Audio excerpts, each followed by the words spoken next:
Between the Dodgers and the Diamondbacks. The Rockies, meanwhile, have runners at first and second. Nobody out against Zach Eflin in the bottom of the third, in a game that we will keep very, very close watch on tonight. Joe Davis, Oral Hershiser, and on the field, brought to you by El Pollo Loco. Here's Alana Rizzo. All right, Joe, thanks very much. In order to win the division, it would behoove you to beat the teams within that division. And I can tell you, since August 15th, the Los Angeles Dodgers have done just that. In fact, since that time, they have only lost 3 games against NL West opponents, compared to playing 500 ball versus the rest of Major League Baseball. They've scored more than a run fewer against the NL West, but they're winning those close games. You guys can see the difference there. 6-0 as far as the record is concerned versus the division in 1-run games, guys. And specifically, Alana, against these Diamondbacks, the Dodgers started this season 1-7 against Arizona, but have won 6 of the last 8. Take a look at the lineup. Dave Roberts is sent up there for the series opener with Chris Taylor to lead it off, and then Turner. And for the 3rd day in a row, it's Manny Machado hitting cleanup with David Freese batting between Turner and Machado. Hernandez in center. Then it's Kemp, Dozier, and Grandal doing the catching for Clayton Kershaw. Against Robbie Ray, who got off to a really bad start this season, but his last 6 games, Earl, he's been as good as anyone at 3-0 with a 1.59 ERA. Fastball slider combination is what the Dodgers are going to see a lot of. He also has the curveball, getting a lot more ground balls, keeping the breaking stuff down, getting people to chase. They're going to have to make sure they get him in the strike zone. Fasten those seatbelts. Into the final week we go, and off we go with a fastball in. It's 1-0 on Chris Taylor. Dodgers have won 9 of 11 and are scoring 7 runs per game during that stretch.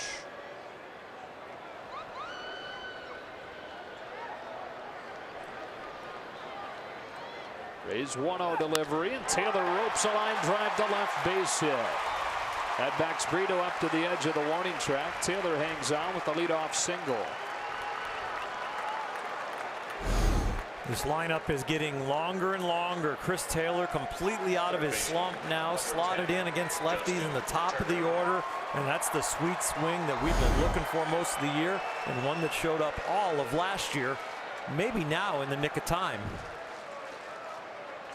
Leadoff man aboard. Here's Justin Turner. Sure is stunning to see what's happened to the Diamondbacks, isn't it? I mean, it's not just that they've faded out of the top of the division. They've been the worst team in baseball over the last few weeks and are now officially eliminated from postseason contention. Ray to Turner with ball 1. 5 wins in the month of September. Their worst month ever could end up being of this season. Only 8 wins in May, and they thought that was absolutely terrible.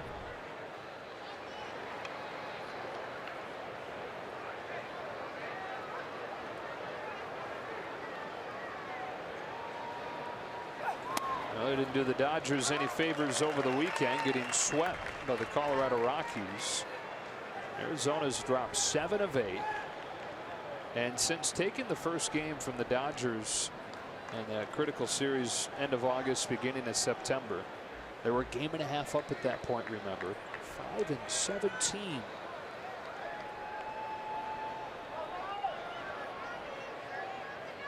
Ray delivers a 1-1, and Turner takes one that gets all the way to the backstop. Taylor into scoring position. What a wild pitch. Robbie Ray has bouts of wildness, and it usually is arm side high, and that's where this one would have ended up.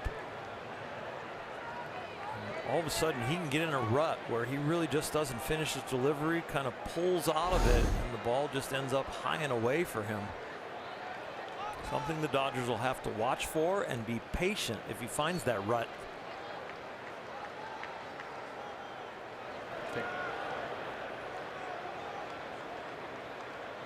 Taylor at second, nobody out, and Turner takes a high strike, 2-2. Closed captioning tonight brought to you by Wiener Schnitzel. Ray is a guy the Dodgers have not been able to figure out, especially over the last 2 years. Robbie Ray 4-0 with an ERA near 2 against the Dodgers, and the highest strikeout rate of any pitcher ever against LA. Is 2-2.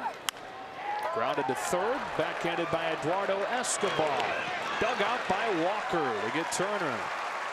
Up to third goes Taylor, one gone.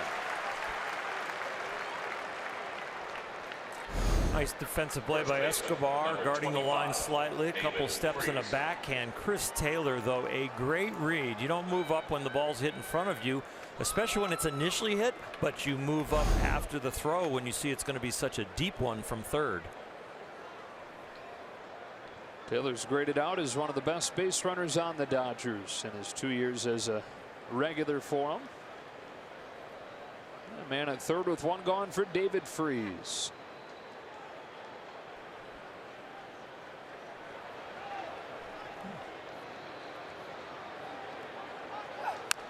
Attacks the first pitch and grounds it foul. For you, what has it been against Robbie Ray the Dodgers had such a hard time with? Well, he's got the electric fastball, and if he's throwing that for strikes, just like Clayton Kershaw, the fastball sets up the slider. And so he really has some late movement when he's on, and it's out of that same window that we talk about with most successful combinations of pitches. The down and in slider gets to be really good. And if he can maintain or not have that wild arm side fastball, he's going to be dominant. He's got a chance to be dominant, because that's the pitch that really puts him in a hole as far as into hitters counts, into really not trusting his other pitches. And that arm slot there, when he throws the high and away fastball, turns into, when he throws the slider, more strike and hanging sliders. Could really use a strikeout here, but instead Freese pushes one into right center field for a base hit to bring home Taylor. And the Dodgers waste no time to open this road trip with a run here in the first. One of the best in baseball with 2 strikes comes through again in one of those situations. Ray's dominance of the Dodgers did not include Freese, and he capitalizes being in the Dodger uniform here and putting tally on the board. Clutch hit.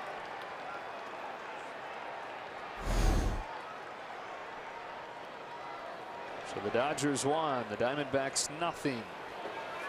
Freese at first for Manny Machado.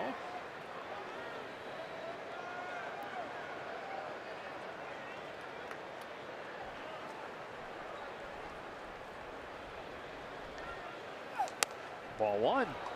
The Dodgers, it's weird to call the first run of the game responding, but it's almost like this, they just responded when you're looking at the division race, because the Rockies just scored 2 runs against Philadelphia in the bottom of the third in Denver. So they respond to go ahead 1-0.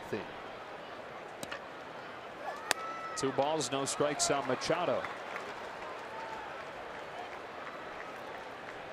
Moment by moment scoreboard watching for the next 7 days. Almost need a dedicated monitor for it. Rockies playing 4 with the Phillies and then 3 with the Nationals. Thursday is going to be a fascinating day. Dodgers are off, and the Rockies will play to make up that half game difference. A 2-0, a strike. There'll be a viewing party somewhere.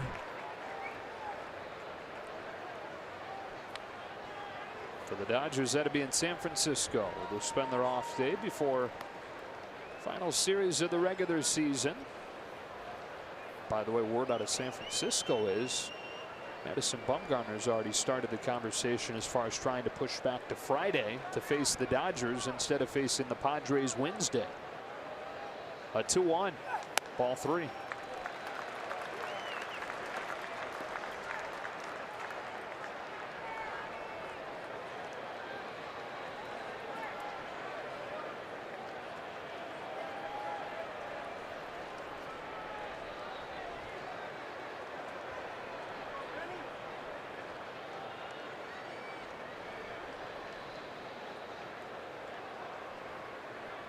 Manny Machado's homered in back-to-back games on a 3-1 pitch. Watches one sneak to the back door to work the count full. Back-to-back games with a home run. 4 home runs in his last 10.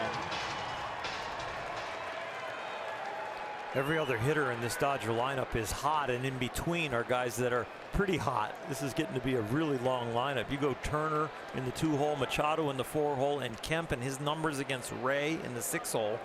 And in between those guys is some pretty nice layers. 3-2. A walk. Robbie Ray, even when he's been good, walks have been an issue. The second worst walk rate in baseball. You may be familiar with the nightmare season that Tyler Chatwood had in Chicago. They moved him to the bullpen with an historically bad walk rate. He's the only guy that's had a higher walk rate than Ray. Even in his good games, he might walk 3 to 5 guys, pitch through a lot of traffic. 2 on, 1 out. Here's Hernandez.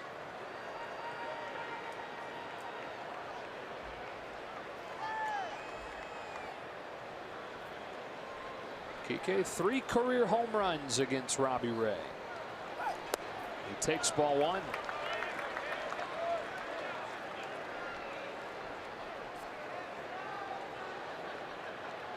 The lineup takes that down and in slider. It's going to be tough sledding for Robbie Ray.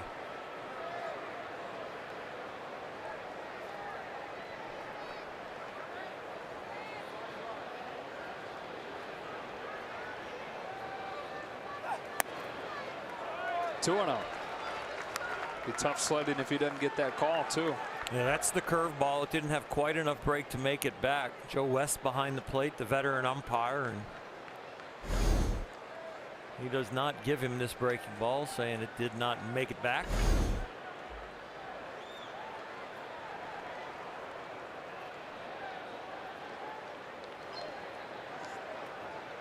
On a 2-0, Hernandez swings at a fastball and it's foul. 2-1.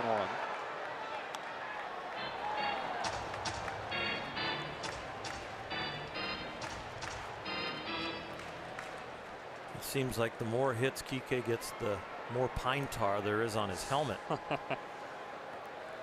soon it's going to be weighted down, change his balance. Was that commercial recently where the guy's doing bicep curls and every time the camera cuts it comes back and he's way bigger? Geico. Yeah. How his helmet seems. That's what it is, bromance. Bromaster and a whole bunch of bro terms too, I think.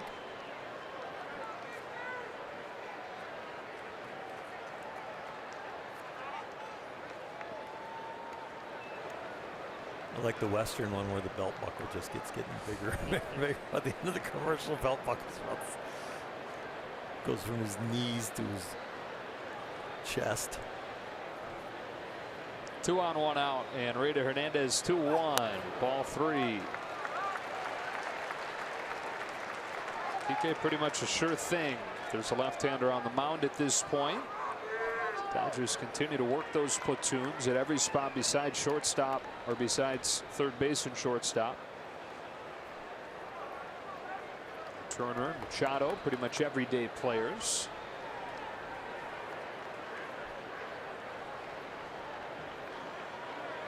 Rays 3-1. At the knees, strike 2.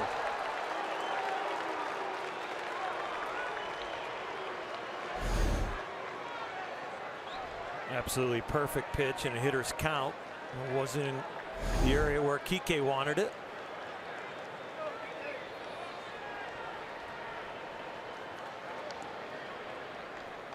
Already 2 hits and a walk in the inning.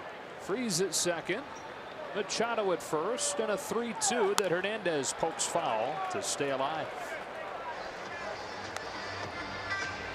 It was a ball, but it was definitely a pitch that he needed protected with. His eyes getting that 3-1 strike right on the corner. That one a little bit farther off, but good job protecting the strike zone.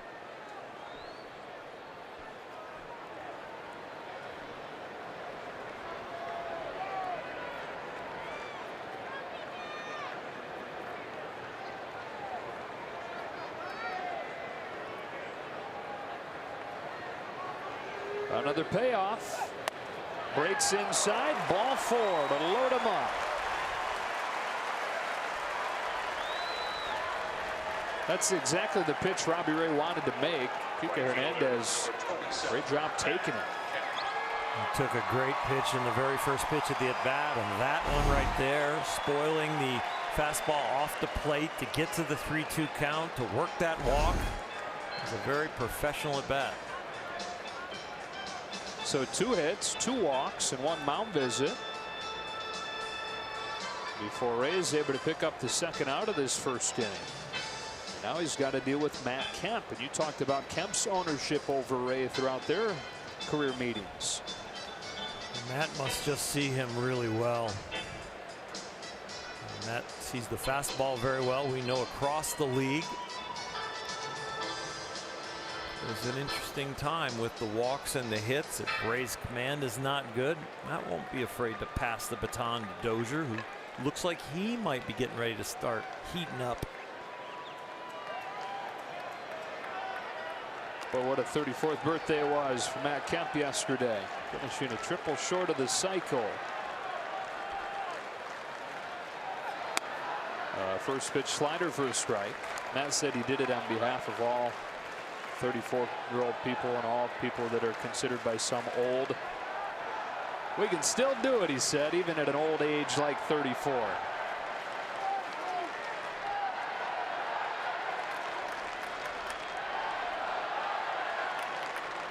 On an 0-1, he swings and misses. Back-to-back off-speed pitches, 0-2.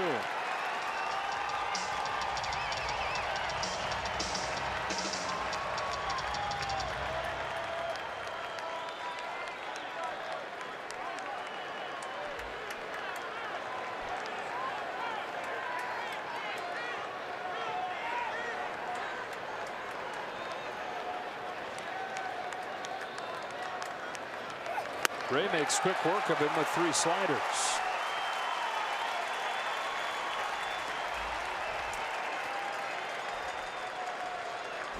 Matt didn't see these well.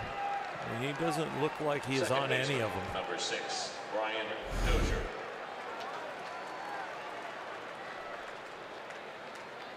Big strikeout for Robbie Ray, and it'll be up to Brian Dozier.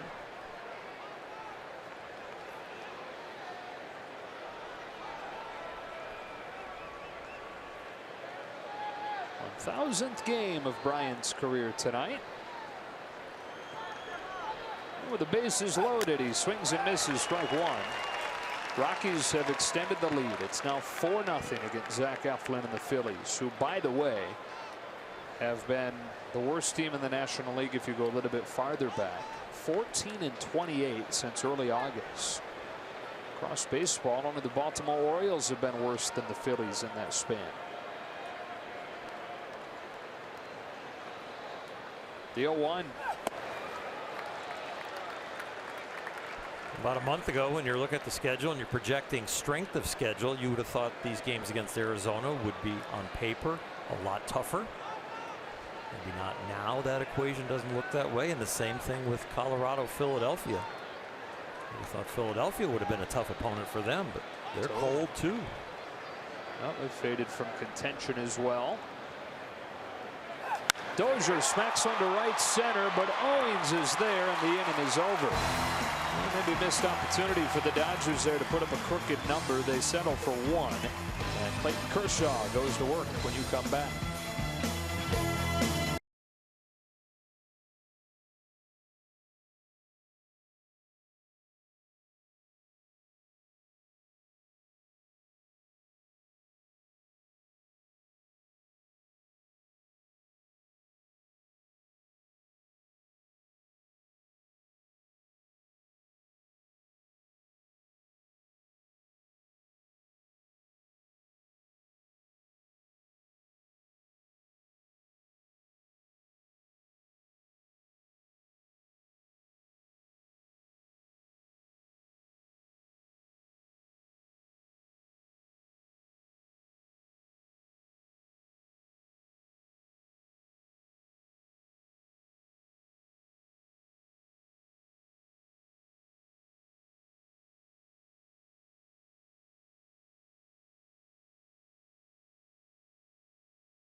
first inning. The Diamondbacks sending this lineup to the plate. It is a lineup that has the look of a team that was eliminated officially yesterday. Now that said, the best offensive day the Diamondbacks have had over the last few weeks came with a similar lineup. A lot of the young guys, a lot of the guys haven't seen a whole lot of time this year against the Cubs earlier on this homestand. So we'll see what this lineup without David Peralta, without Paul Goldschmidt does against Clayton Kershaw, whose ERA at 2.45 is second only to Jacob deGrom in the National League. And he might get enough innings to actually qualify. He has to get up to 162, possibly going to get 2 more starts, this one and 1 more if necessary, or maybe he'll be resting or getting a little workout, getting ready for a playoff start. We shall see. But he is on a roll. When he starts, the Dodgers have won his last 6 starts. Clayton's first pitch of the night misses low to Chris Owings, ball 1. Kershaw's last time Tuesday against the Rockies. 1 earned run over 7 innings despite walking 5.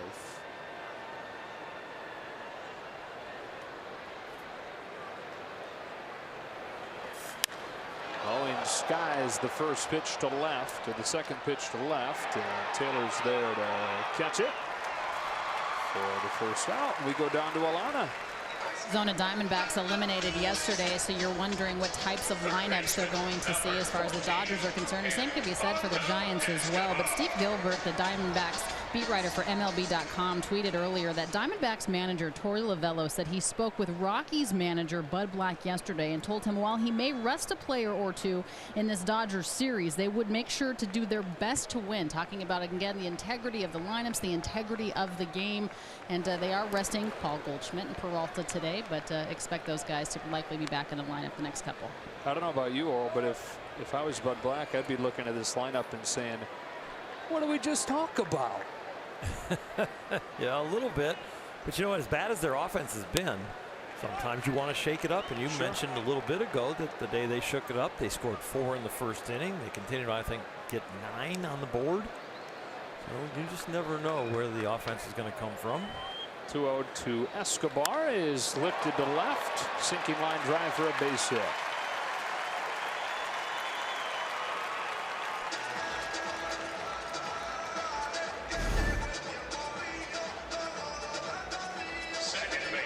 Fastball, he wanted to get a little farther in than that. That one was more in the middle, so it's easier to get the barrel on it.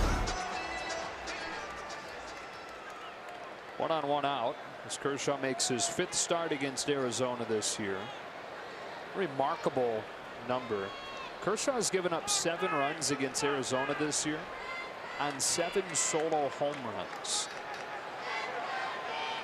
Ketel Marte looks at a strike. If you go back to the division series start that he made against Arizona last year, the last 11 runs that the Diamondbacks have gotten against Clayton Kershaw have come on 11 solo home runs. Not the kind of guy you're going to string hits together against, so that's about the only way to score on him. Weak pop-up foul, and it's 0-2.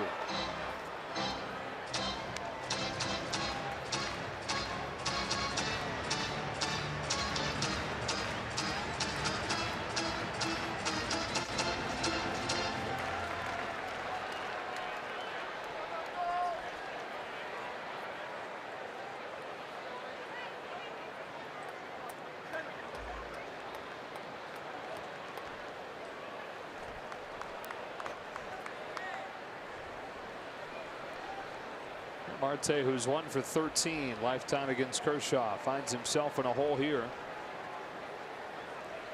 And waits on this 0-2 that just misses, ball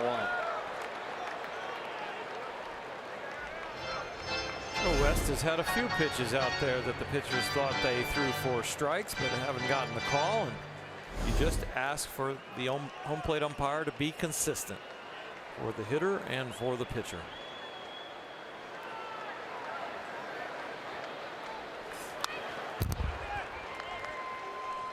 Roof is open tonight, and the windows are open. It'll be interesting to see how the ball carries.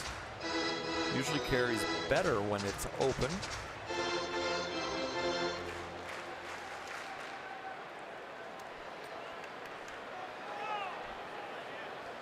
I like the feel of the games when it's open. Too. Yeah. Agreed. A little less echo. Not as sterile. Now the 1-2 pitch and the dirt. Kershaw throws his first curveball. Marte takes it 2-2. Pitchers don't usually enjoy it as much. Right.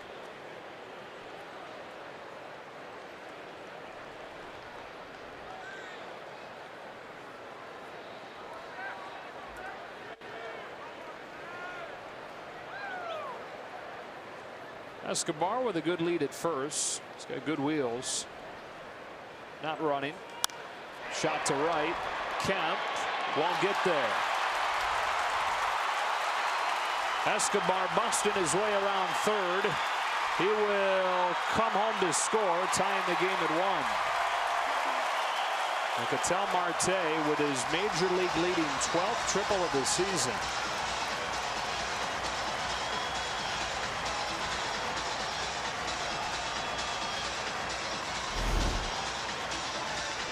Go back away. A pretty doggone good pitch, but even a better piece of hitting. Matt Kemp with an outstanding effort. The ball slicing away from him when it hit down the right field line by a right-handed hitter. And once it gets by Kemp, it's for sure a triple. Boy, you better hold him up there. He was flying.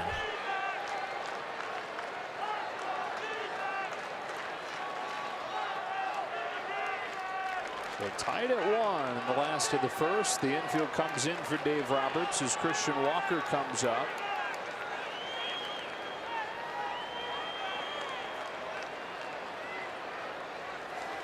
And fouls off the first one. Walker has faced Kershaw twice in his career. Limited at-bats over a couple seasons of Major League time. And homered both times he's seen him.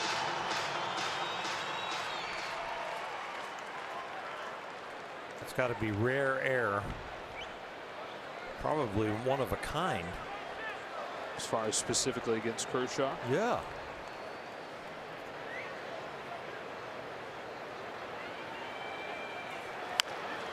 Oh, and 2. Nothing but homers against him. There's no way that anybody with multiple at-bats can say that. Other than Walker. So there's a reason that he's hitting cleanup tonight. Paul Goldschmidt getting the day of rest, but Torrevella will take his chances with this matchup in order to get Goldschmidt that rest. 0-2. This time he strikes him out. He's made some very good pitches low and away to right-handed hitters. One got hit by Marte that sliced away from Kemp. This one almost in the same exact location. Hits the punch out.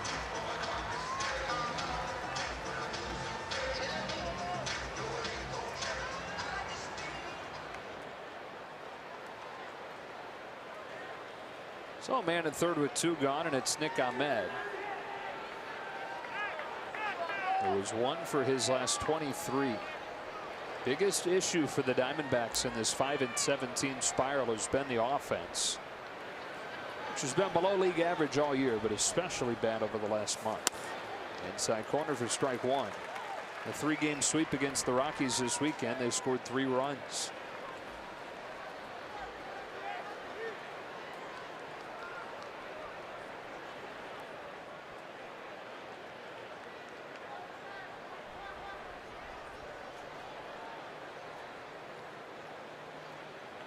Kershaw's 0-1. Hit sharply, but Turner picks it. And that's the inning. Both teams with a run in the first. On to the second in Phoenix.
Yasmani Grandal leads off the top of the second for the Dodgers with 8-9-1 coming up against Robbie Ray.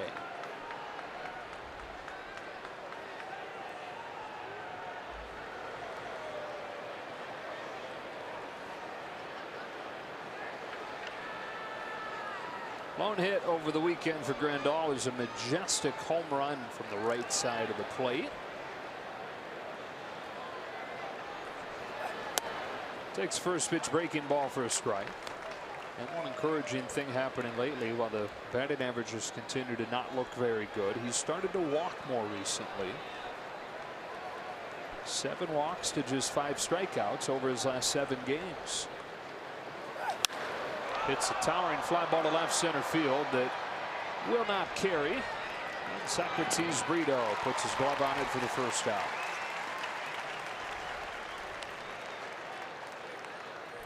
Pitcher, number 22, Clayton Kershaw.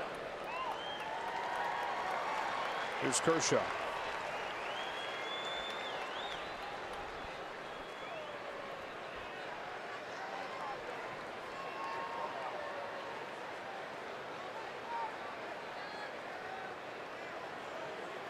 "14 games where he's gone at least 6 innings, so he's getting a lot of ABs, and he is just not a giveaway out. He grinds it."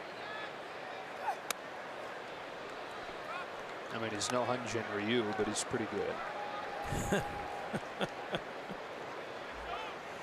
Ryu has been hot with the bat, yes. Couple bullets yesterday. Dave Roberts joked that he's been telling him for years that he's a good hitter. He just hasn't believed it before, like yesterday. He did hit the ball hard. You would not teach that swing to anyone, not even your enemy. Here's 1-1. Ball 2. Truthfully, though, I mean, this is the guy that sets the tone for the pitching staff when it comes to how they approach their hitting. And Dave Roberts would give him extra at bats as we got deeper into the season because the bullpen wasn't doing real well. And so he would go up there and grind it out, and Dave would trust he and the other starters for that one more at bat to get just squeeze one more inning out of him. And now the starters are back on a roll. They had a little soft spot last, I don't know, go back 3 days, and then the 10 days prior to that they were kind of Clayton starts, or maybe the only good ones. Now you got both halves going of the pitching. You got the bullpen that's locked and loaded from left arms to right arms, and you got the starters that are doing real well.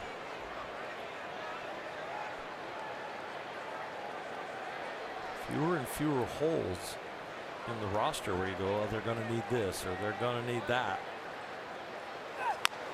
Kershaw punches one left side. Ray's got it. Kershaw hustling, forcing Ray to hurry it over there. Also forced him to use a bunch of bullets there. 6-pitch at bat ends in a ground out. 2 gone. Left fielder, Chris Taylor. By the way, the Rockies have opened the lead up to 7-0 over Philadelphia.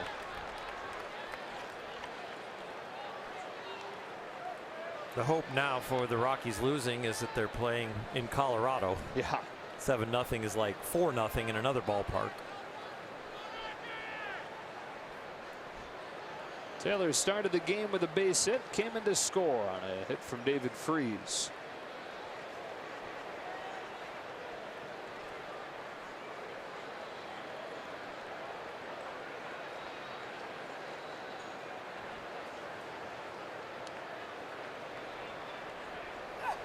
Taylor with that first inning single, now hitting above 400 against Robbie Ray in his career. Although a lot of that damage came early on last season. Hadn't seen him nearly as well this year.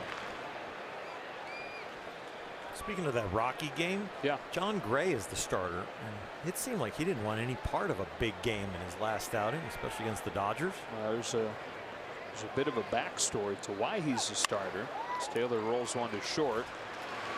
And throws him out. It was supposed to be Tyler Anderson. Anderson scratched with a shoulder injury, and so instead of skipping John Gray this time through the rotation, they plugged him back in there last minute.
Diamondbacks first of 3 here in Phoenix this week.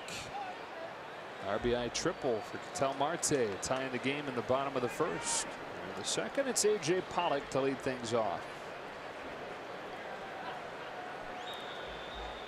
Remember the beginning of the season? This guy was so hot. It was early MVP conversation. It was ridiculous how hot he was. And he broke his thumb. Missed pretty much all of May and June and just hasn't been close to the same guy since coming back. And their offense was firing really well, except for Goldschmidt. Peralta was good. Bouncer to third. There's Turner. Pollock the first out. Time for the Land Rover Performance Spotlight. And Clayton Kershaw with somewhat of a landmark the last time he started. That was his 314th, which is what Sandy Koufax finished his career with. It's interesting to put the numbers side by side and see what they've done through the same number of starts. They are both really, really good. In some ways, it's comparing apples with oranges because of the generations. In other ways, it's not just because their last names start with K that they're compared that way, or because they're tall left-handers that throw hard. Sandy had the nickname the left arm of God. Well, Clayton's really close. Ball on a strike on Socrates Brito. Both guys 30 years old when they reached that mark. Difference, of course, Sandy Koufax's career ended at that point with chronic arm problems. Brito lifts a fly ball to center field. Hernandez backs up. No big deal for him. Blowing a bubble. He's so calm about it. 2 gone. Would have loved to have seen the numbers that Sandy could have accumulated had he not run into the arm problems, or had he run into those arm problems in modern times when there were fixes for those arm issues. Yeah, he was advised at the time that he could almost be without his left arm, at least the function of it, the bending of the elbow so that it would be stiff the rest of his life. But at the time, that was where medical science was at. John Ryan Murphy with 2 gone. Fouls it off. 0-1.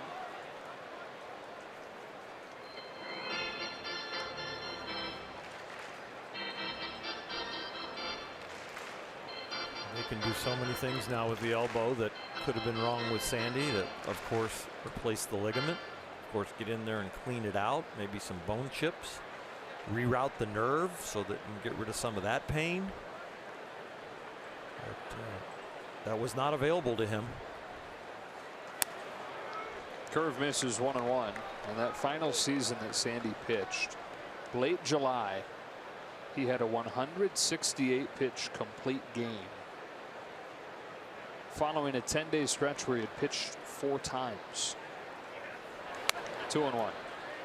Doctors drained the fluid from his elbow, injected cortisone to numb so he could get back out there, pitch some more.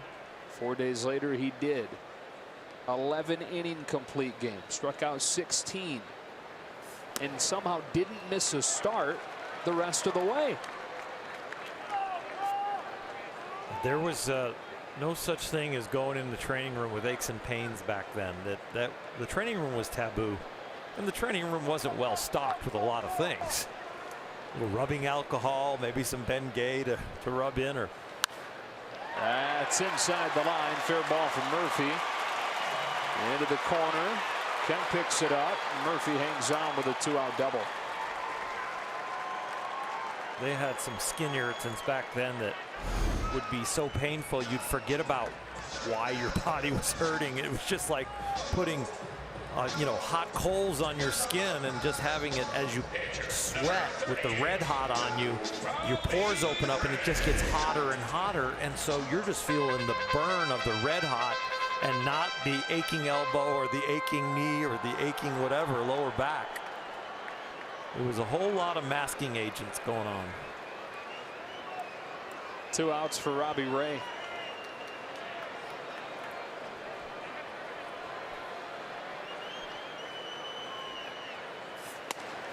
A little bit outside, ball 1.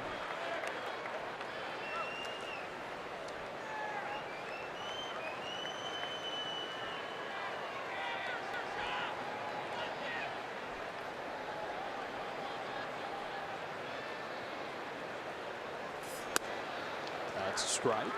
I never got used to any of that skin irritant. What they said was making, you know, the body warm and keeping heat in. One day I stuck a thermometer in the tube when they wanted to put it on me. I'm going, look, if that thermometer goes up, you can put it on me. If not, I don't want it. And it didn't, did it? It didn't go up. No. That stuff burns. Kershaw falls behind Ray. 2 balls, 1 strike. It was easier to get used to icing your arm or icing your back or icing your knee than it was to put that stuff on for me. That was bad. The hydroculator pads I loved. Hydroculator. You know, the moist heat that wrap a towel around it so it doesn't burn your skin, but the moist heat. 2-2. You wrap it on with an ace bandage around your knee or around your back, and the hydroculator is like it's a item that, like, I don't know,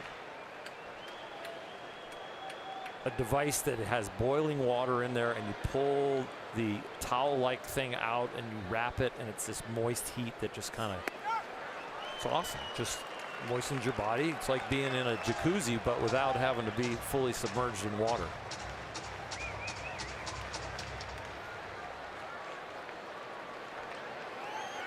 Three and 2 on the pitcher, Ray.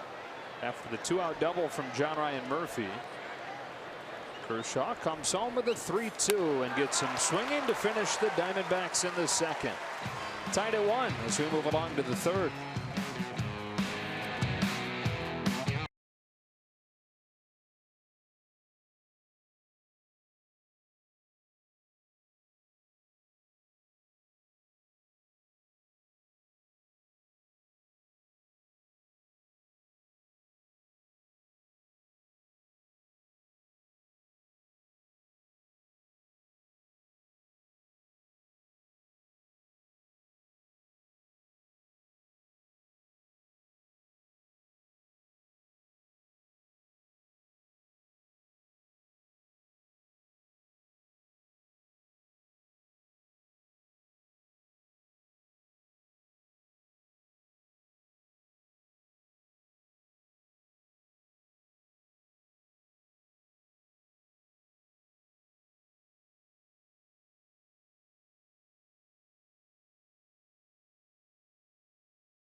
Series between these teams at Dodger Stadium to finish off August and open September. Diamondbacks took the first game, and then the drama from the Dodgers with the late home runs on that Friday night. Hernandez and Turner. Dodgers won it again the next day, and the next day on Matt Kemp hits, and it continued for the Diamondbacks what has been an incredible roller coaster of a season, where they go from being the best in the National League to the worst, to the best, to the worst, and back and forth. Over this last stretch, they're one of the worst. They faded out of contention, officially eliminated from the race yesterday. Game 1 of this 3-game series, tied at 1, as Justin Turner gets ready to start the third.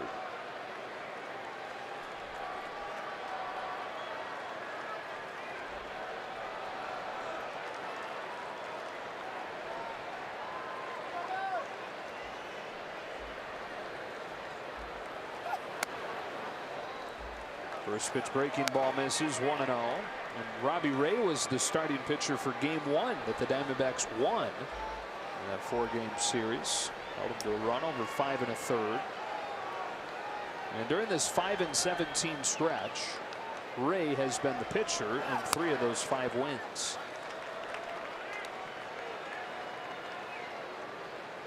The last 3 games of that series after Ray's start just tore the heart out of the Diamondbacks. Even if they would have grabbed one of the next 3 that ended up being 3-2 losses, I would have felt probably they're still in the race. This is a fastball in there for a strike, 1 and 2. And they had a similarly heartbreaking series in Colorado a week and a half after that. They blew 2 leads late. DJ LeMahieu hit a walk-off home run against him one day. I think they will look at their bullpen usage as it's kind of really hit a wall here at the end of the year.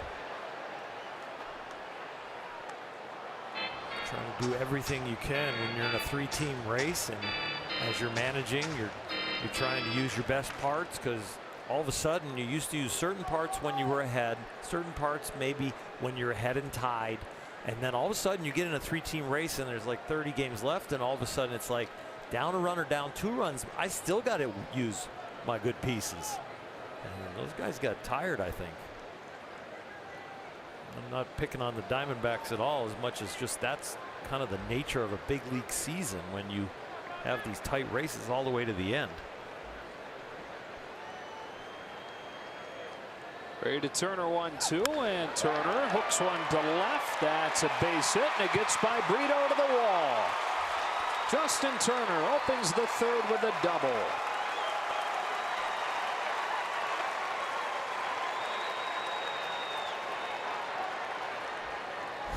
Justin so smooth. No panic in that swing. Great balance. You never see the head move. He just turns around his spine and just barrels it up and drives that ball to the wall. It brings up Freese, who's driven in the Dodger run. Opposite field base hit in the 1st inning.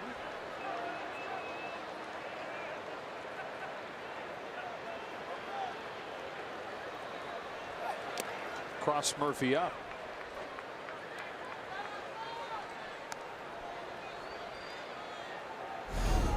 We have a little visit after this cross up to make sure they're on the same page, and also remind them the couple different sets of signs that we can use and how I'll switch from one set to the next.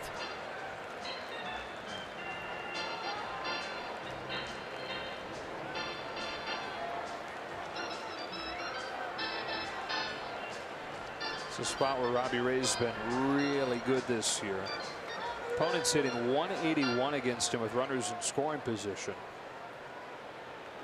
Well, if you get anxious about driving in the run or want to drive in a few runs and get a little too big or a little too anxious, that slider is going to disappear on you. And his chase rate goes up in this situations. Here's his 1-0.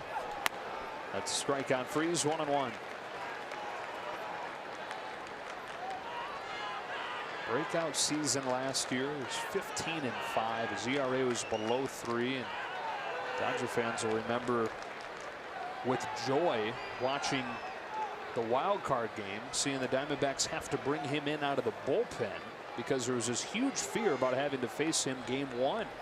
How dominant he'd been against the Dodgers during the regular season. And admitted that he put too much pressure on himself starting this year, trying to repeat last year's success. Took him a while before he mentally kind of said, all right, not going to think about that. Just going to do what I do. He's turned his season around. Here's his 1-2. Gets Freese looking.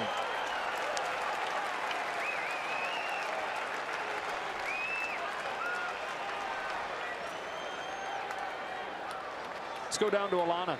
Joe, a little bit more about the recent Diamondbacks woes. Time now for our home field advantage, brought to you by Purple Bricks. And as far as taking advantage of being here at Chase Field, the Diamondbacks haven't done that great of a job of it this season, and 2 below 500 as far as the record is concerned. Last year they did really well here at home. You can see the record 52-29. They're just 3-9 at record as far as at home since August 31st. Not much has gone right for the Diamondbacks here over the last month. This one tied at 1. Turner at second with 1 out for Machado. He cuts and misses. And the bigger picture concern for the Diamondbacks is that this was it. This was their chance. Patrick Corbin and A.J. Pollock are both free agents after this season. They have just one more year of Paul Goldschmidt.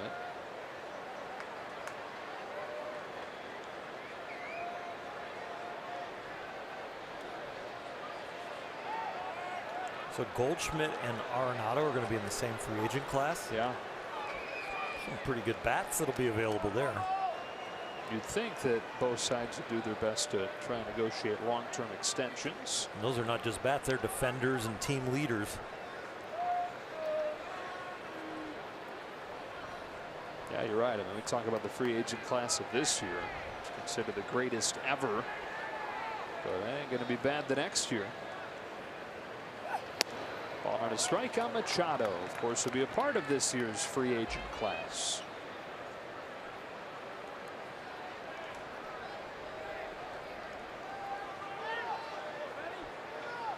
A lot of frustration in the National League West when people get close to beating the Dodgers for the title. The Rockies still in it and have got that frustration as fuel, but Dodgers been on top for a long time, trying to finish it off again.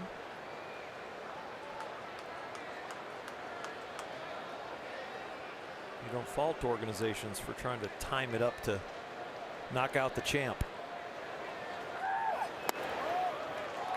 2-1. First of the 5 consecutive division titles was clinched in this ballpark in 2013 with the party out in the pool.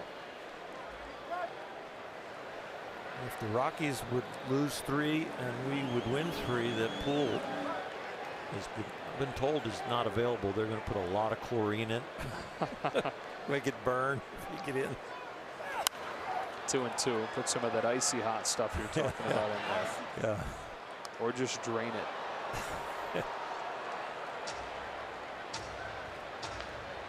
Still party in it. Just don't jump in. Let's go down the stairs. I think that ship has sailed. I don't think there'll be any more swimming in that pool.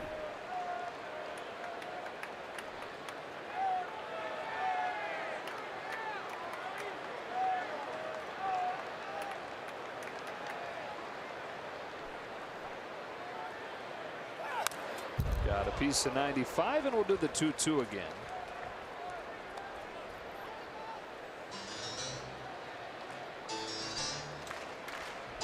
Robbie Ray has a very quick arm. Pretty conventional delivery, but there's some deception in it because he's coming down as one unit and then all of a sudden his arm is just on you. And he's very good at getting down the hill and getting his release out front. And that late quickness of the arm action and then late sharpness of the slider is devastating. You know what's interesting is they say that he's at his very best when he's quick through his delivery. Like you compare that to Walker Buehler, who's hit his stride as he's dealt with the leg injury and been forced to slow things down. And I think you hear that a lot more frequently than you do hear about guys that are good when they're faster through their delivery. Yeah, he gets a little bit more deliberate. Maybe stalls coming out the back. When I say that coming out the back as a pitcher, it's when he takes the ball out of his glove. He kind of stalls and gets a little long. Machado drives one the other way. Owens will circle around it and put it away. 2 gone. Turner on his way to third.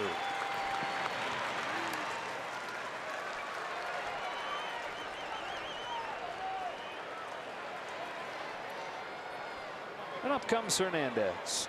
Center fielder, Kike Hernandez. Really seemed to see Robbie Ray well his first time.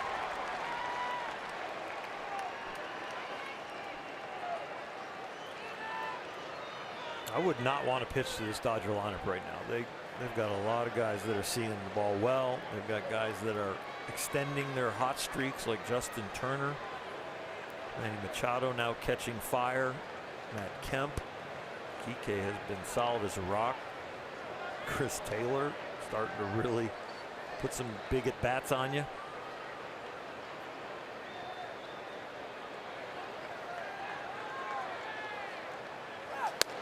Ball 1.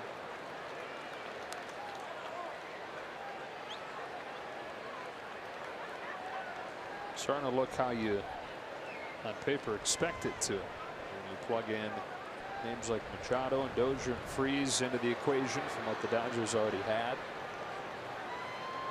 7 runs a game over the last couple weeks as they've won 9 of 11. On this 1-0, Hernandez watches a breaking ball, and it's 1-1.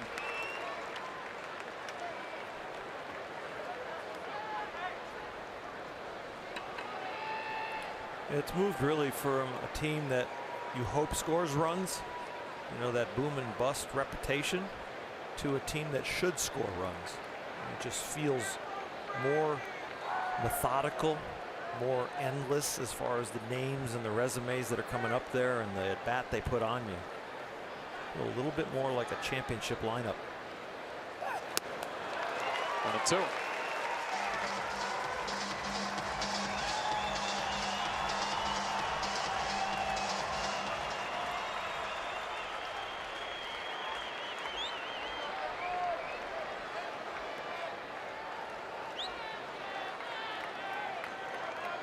Turner started this inning with a double. He's at third. And now Hernandez trying to cash in. Yes, they've had the power, but they've also been a whole lot better with runners in scoring position in recent games. Talking about that 9 of 11 stretch, they're hitting .344 as a team with runners in scoring position during that time. Ray brings a 1-2. Hernandez swats it foul.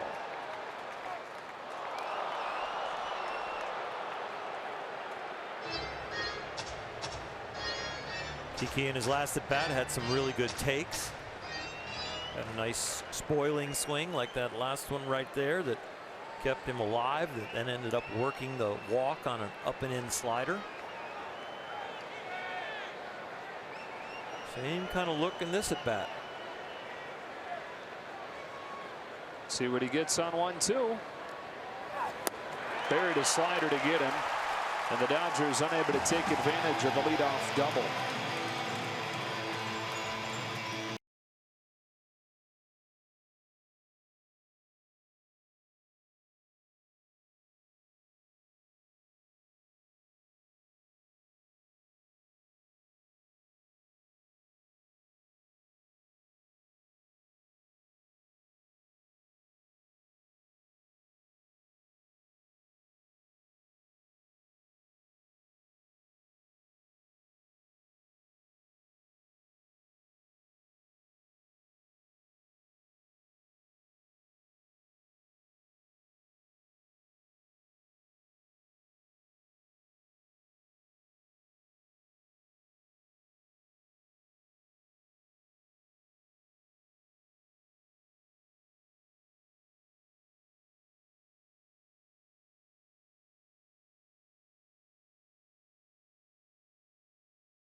MLB at Bat is your .1 Dodger app. Customize your experience to catch every moment the rest of this season. Get Dodger home screen icons and features such as MLB.TV Game of the Day, pitch tracking, in-game highlights, live radio broadcasts, stats, news, and more. Download MLB at Bat today. Sell it, baby. 7 more days. Get on that app. Let's go. Kershaw back to the mound for the bottom of the 3rd. You could use the app in October too, though. Yes, you can. Chris Owings bunts it foul. You're not going to get MLB.TV Game of the Day, but you are going to get pitch tracking, stats, news, and more. Sold. I already got the app. You don't have to sell it to me. Wasn't even going to try. Use it about 4 or 5 times a day. Owens flied to left his first time. Guy who's the opening day right fielder for the Diamondbacks, but recently spent a month in AAA. Worst offensive season for him. Here in his 6th year. Takes a curve in the dirt, and he's ahead of Kershaw 2-1. Tiny Gilbert, South Carolina.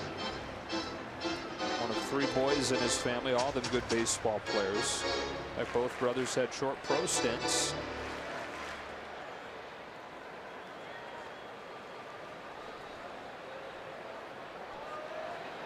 On a 2-1, Owens dribbles it foul, 2-2.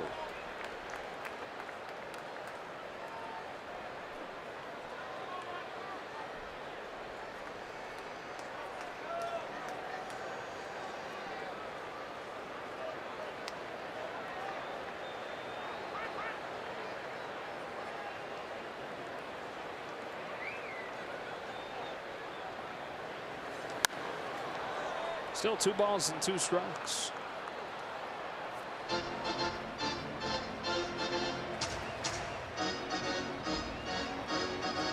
See that hat of Clayton Kershaw's and some dirt on it, and some rosin that went up onto his hand. That's called a gamer. He doesn't get a new hat every game. You get one that you like and it's broken in, it feels good. You put it in the hat box with the clubby and say, that'll pull that out on my game day. Softly bounced to third, and that's foul. Maybe thankfully. There's another gamer.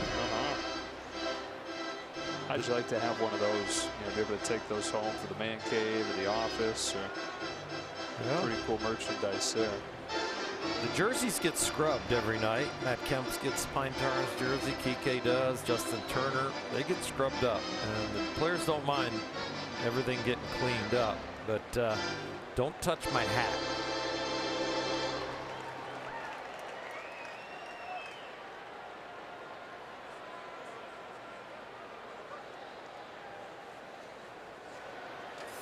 Full count.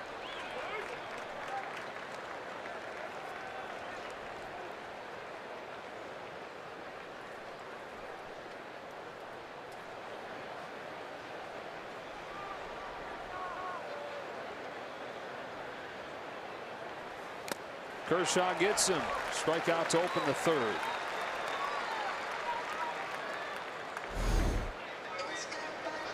Third baseman, Eduardo Escobar.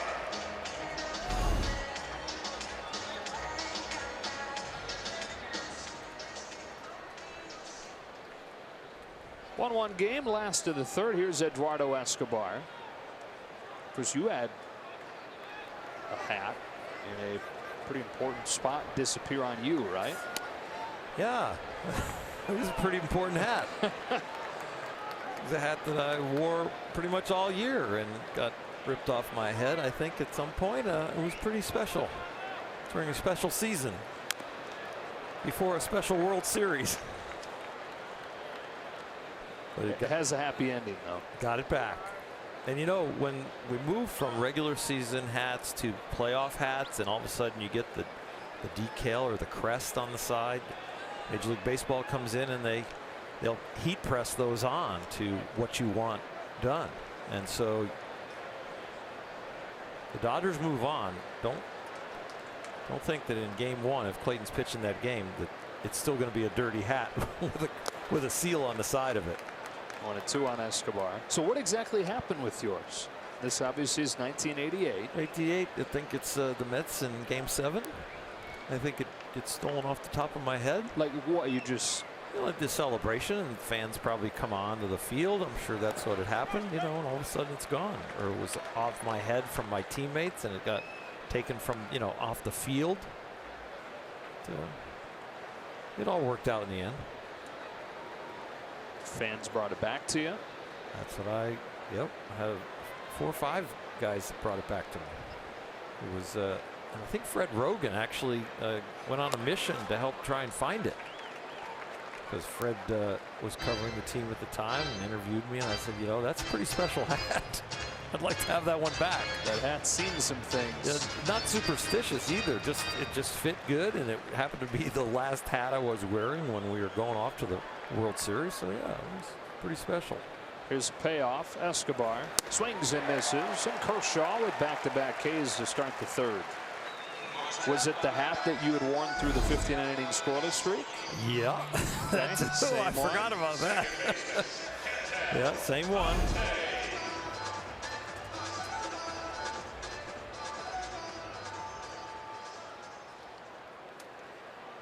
Base is empty and a tie game here in the third as Ketel Marte bats with 2 gone. Drove in the lone Diamondbacks run with a triple his first time. Ball 1.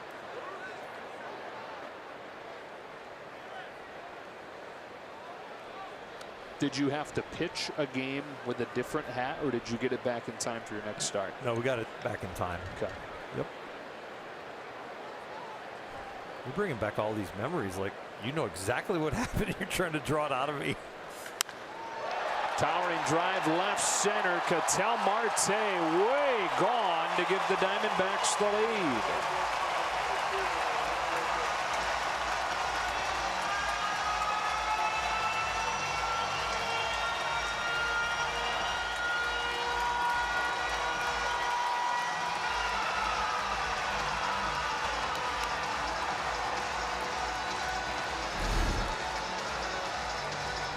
Fastball in, ends up fastball on the outside.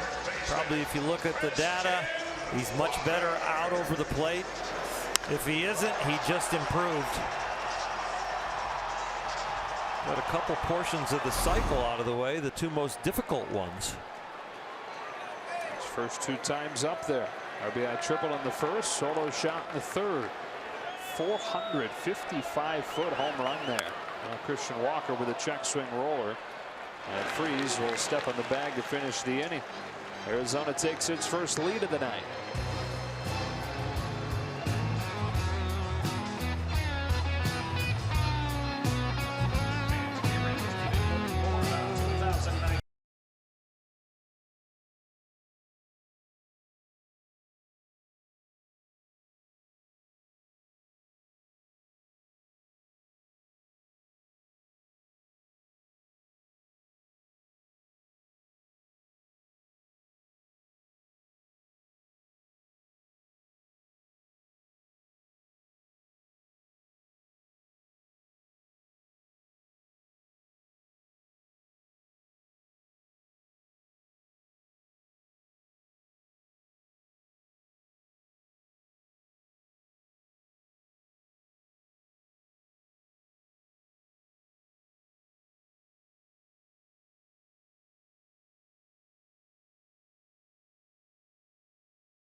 For the Diamondbacks with a triple in the first and with a homer in the third, and as Matt Kemp leads off the fourth, the Dodgers are playing from behind for the first time.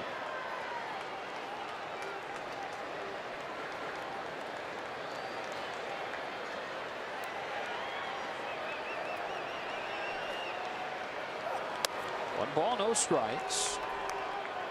What a rejuvenating thing for Matt Kemp to be playing meaningful September baseball again. You compare it to what he's had to go through the last few years this time of year. One ball, one strike. Last year with the Braves, They finished 25 games out of first. 2 years ago in Atlanta, 26.5 games out of first. 3 years ago in San Diego, 18 games back.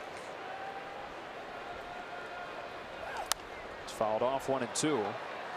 It's just got to be the hardest thing as a player to come to the park in September when you're that far out of it to find motivation to go about your business. The motivation is there, but it's not at the same level. It's not even close. The intensity, the moment by moment, pitch to pitch is at a completely different level than these guys are playing right now. These consequential games, these moments are huge, and you just can't escape that you need a little context to kind of get that engine going. Rays struck Kemp out both times. One gone in the fourth as Dozier comes up. And if you're a self-motivated guy and do not need that context, there are going to be guys on your team that do, and those are hard to live with sometimes.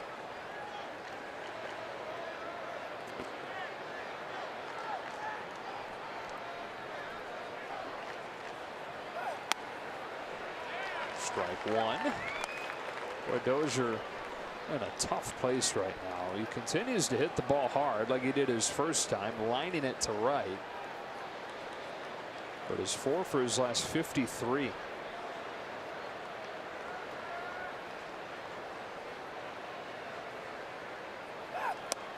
Can't lay off. 0-2. Might have been the best slider he's thrown all night. That one was big and sharp and late, and you could see almost tied Dozier in a knot.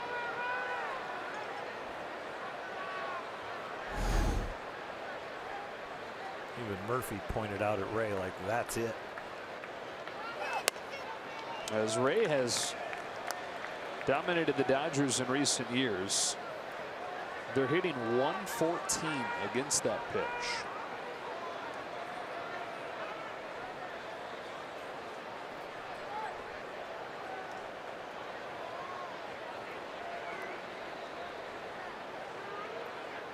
Here he comes with a 1-2 that Dozier cuts on and misses. 2 gone on back-to-back Ks. Let's go down to Alana. Guys, Yasmani Grandal at the plate with a .233 average so far this season. Time now for Built for Baseball, brought to you by T-Mobile. And congratulations to both catcher Yasmani Grandal and infielder Manny Machado. They've both been named finalists for this year's Silver Slugger Awards. It's handed out annually to the best offensive player at each position in each league is determined by their coaches and their managers. The winners for the Silver Slugger Awards will be announced November 8th on MLB Network. All right, Alana.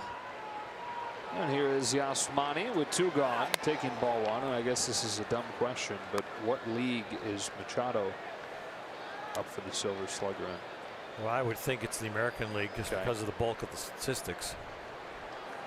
I don't know if they will give him credit for his National League home runs and RBIs and the average, and how they'll work that out. 1-1. Manny's got a career high homers, career high RBIs this year, 37 and 102.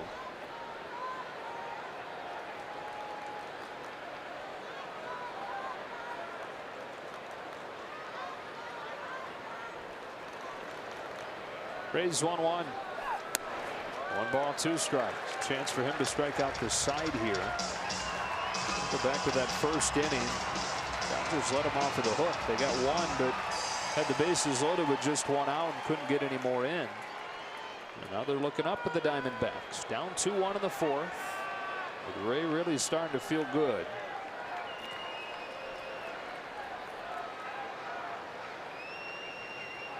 He comes home with a 1-2.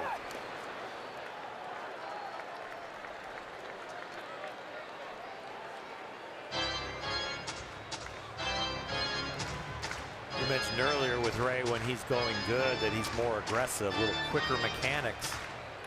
If he starts to continue to look like he's on a roll next inning, if this inning ends in a hurry, I would think about starting to step out on him, kind of slow him down. 2-2. Just misses, and Grandal's worked the count full.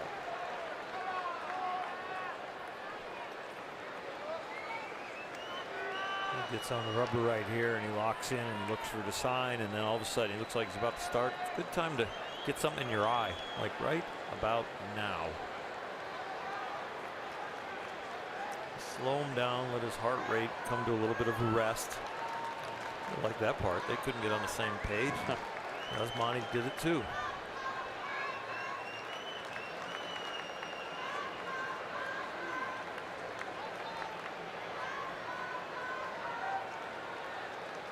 Three-two. Grandal walks. For Yasmani, it's the 8th walk in his last 8 games. And when Yasmani starts to get hot, that is usually a precursor of it. Home run from the right side the other day too, so some confidence brewing from not only the left and the right. Turns the lineup over. Kershaw to bat here in the 4th. Worked full count his first time.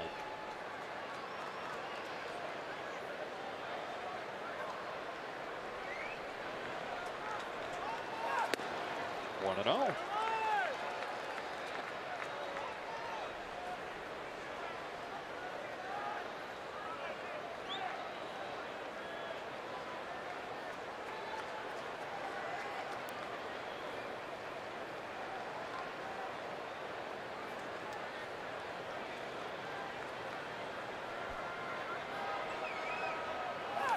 Kershaw muscles one into center. That is caught by a sliding Pollock to end the inning. To the bottom of the 4th we go. The Dodgers trailing 2-1.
Dodgers baseball on Sportsnet LA is brought to you by Carl's Jr. and by the new movie Venom in theaters everywhere October 5th. Arizona in front 2-1 and a Ketel Marte solo shot. Home runs have become an issue as of late for Kershaw. That's relatively speaking. That's been the only damage that's been done against him, but starting to pile up a little bit the last 6 times out. Now that has been the Achilles heel, but when you look at the overall statistics of preventing runs, his ERA now is at 2.52 with the 2 runs tonight.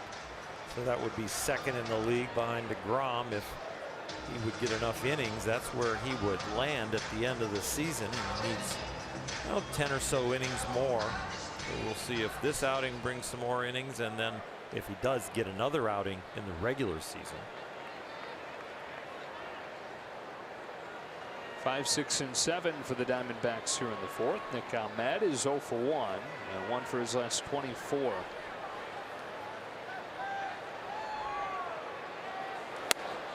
Strike one.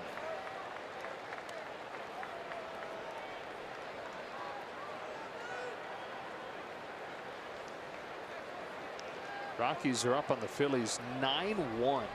7th inning, of course.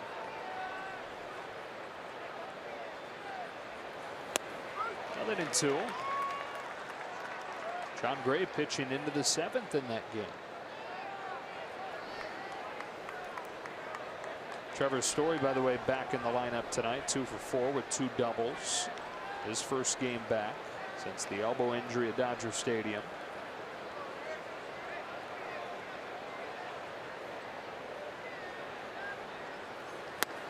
All right, down on strikes, 1 gone in the 4th.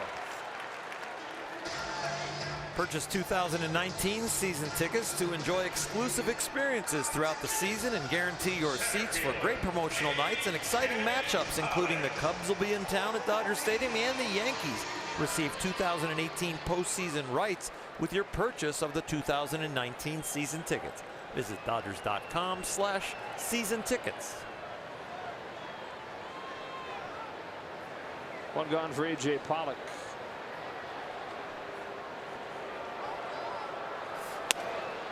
That's a strike.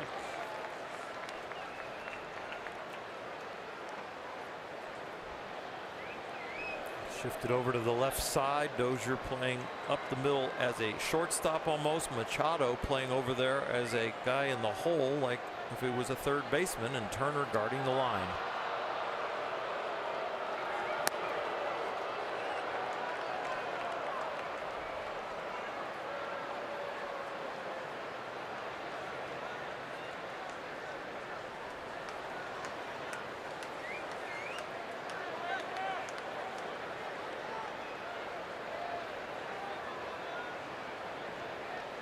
On a 1-1 pitch, Pollock watches a curve miss. 2-1.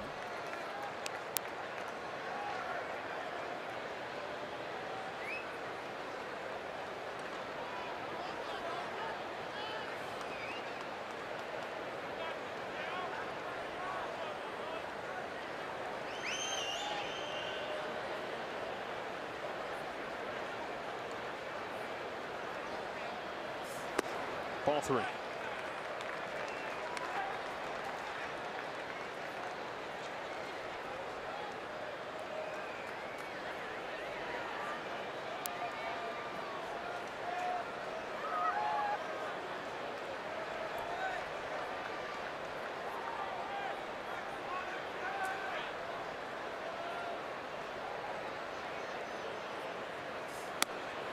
That's Kershaw's first walk of the night after he issued 5 of them against Colorado last week. And the Diamondbacks have a 1-out base run. Left fielder, Socrates. The pitches per inning are well under control. Slightly high, but you get a double play ball. If you ever walked anybody, you're keeping your pitch count down. That being the first walk. Elevates it a little bit. Struggled with walks in his last start, but pitched around that traffic. 1 on 1 out. The hitter's Socrates Brito as Kershaw comes ready and delivers. Back in there, strike 1. This is such a perfect reflection of what's making Kershaw great right now. And when we look at that final line last Tuesday, he walks 5, but finds a way. 7 innings, 1 earned run. And you only give up 3 hits. Yeah. His execution and understanding of the game, and I think a start or 2 ago I called him, you know, he's not the overpowering Clayton Kershaw, but he's a very good strategist now. The execution is still pretty immaculate, but knowing that he's lost a little on the fastball, he's working his way through lineups at times. But boy, you get runners in scoring position, he's still really tough to score on. 207, the opponent's average in those situations. Ball and 2 strikes on Brito.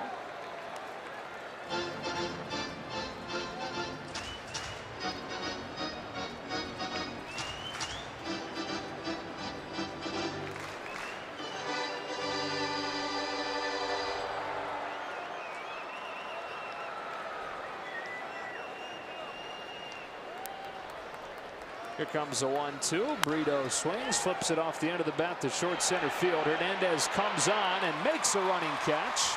His throw back to first is late. 2 out. And we check in again with Alana.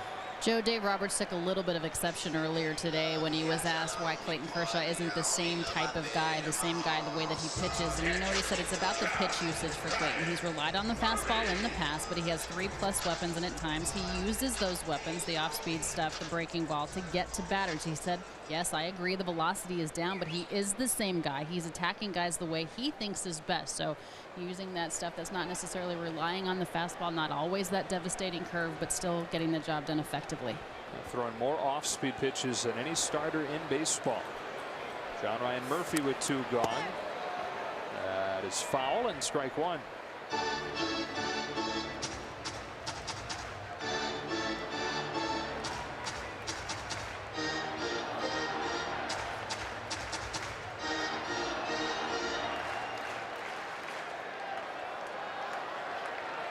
And even with a bit diminished velocity, going about it a different way with a lot of the off-speed stuff, the bottom line numbers the same.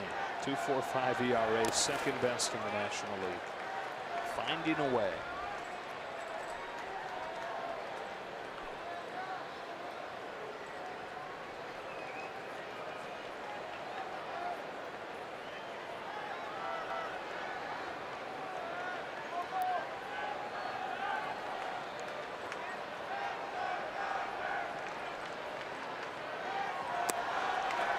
Couldn't lay off. 1 ball and 2 strikes.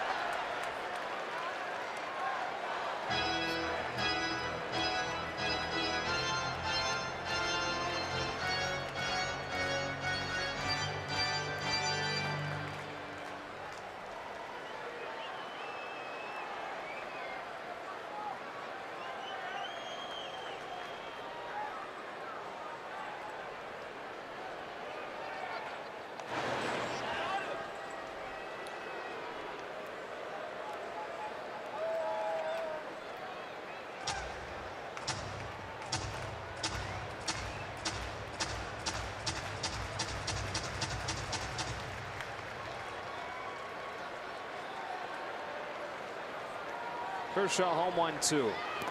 Curve taken in the dirt. Hasn't had a whole lot of luck with that pitch tonight.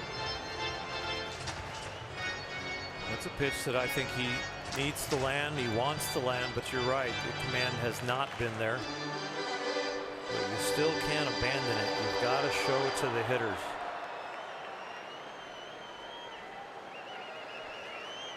That's really the pitch that helps him change speeds compared to the fastball slider combination. Count goes full, and that means A.J. Pollock will get a head start from first.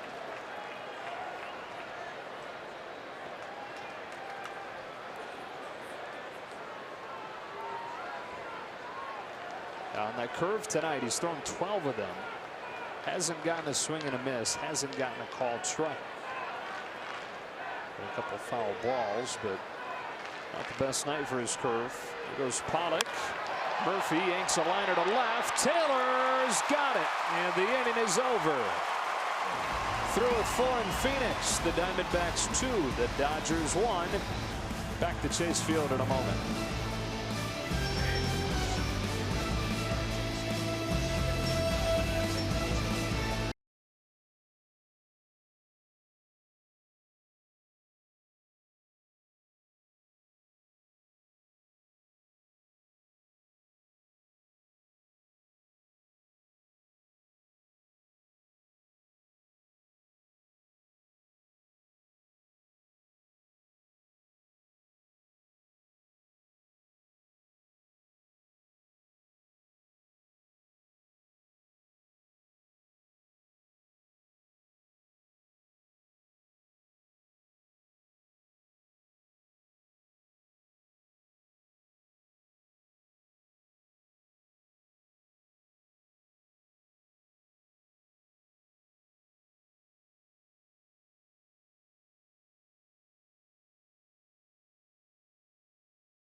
brought to you by your Southern California Toyota dealers.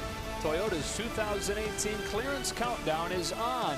Get the biggest savings on an adventurous new RAV4. Back here in Arizona, where the Dodgers trail the Diamondbacks 2-1. This team's played a bunch over the first month of the season. Hard to believe Dodgers haven't been in this ballpark since early May. Boy, we had a different narrative then. Man, a lot has happened, hasn't it? We were spiraling down and wondering when they were going to get it going. We left here and they still didn't get it going. Left here, went to Mexico. And about a week after that, Dodgers were 16-26. Since then, National League best 71-43. Top of the order against Robbie Ray.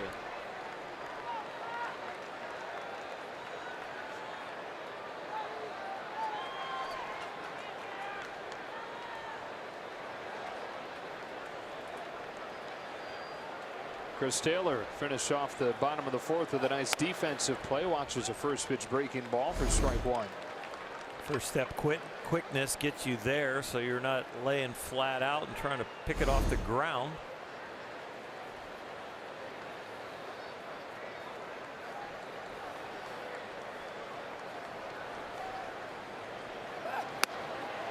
Oh, and 2. Smoked a Ray fastball tonight, and so far in this at bat, giving him a couple off speed pitches.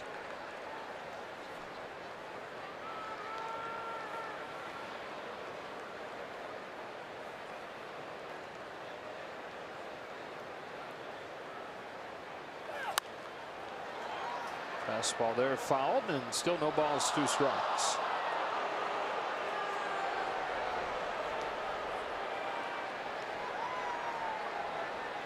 Taylor, nice weekend against San Diego. Had 4 hits. He had a couple walks in yesterday's game. This is his first 2 walk games since early June. Here on an 0-2. He lays off a high fastball. It's 1-2.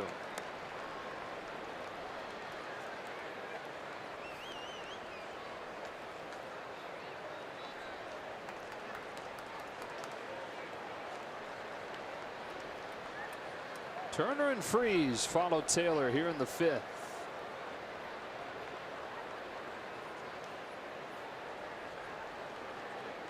Ray delivers.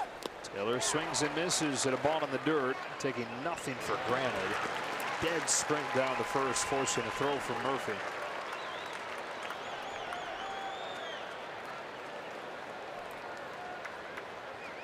Third baseman, Justin Turner. And here's Turner. Couple missed opportunities in this game so far. Bases loaded, 1 out. Couldn't bring anybody extra in the first inning. And then Turner started the 3rd inning with a double, and they couldn't score him.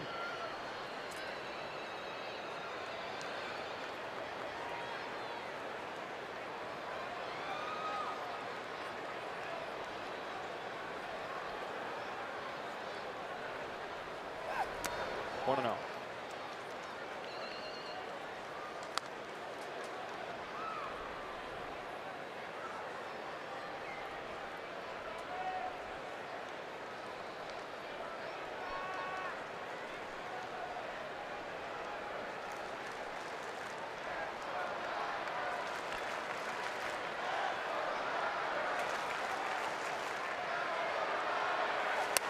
Two and 0.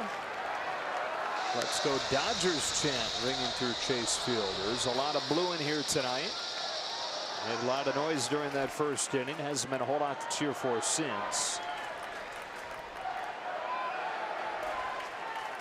The blue in the house, something very tangible for their team to follow over this last week.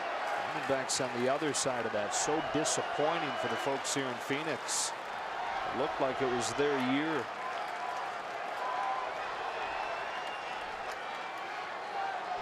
If the Diamondbacks were still in the race, I think we'd start hear some boos to try and drown out the Let's Go Dodgers. Right now, Diamondbacks a little less enthusiastic the day after they got eliminated. 2-1. Arizona spent 125 days in first place this year, led by as many as 6 games.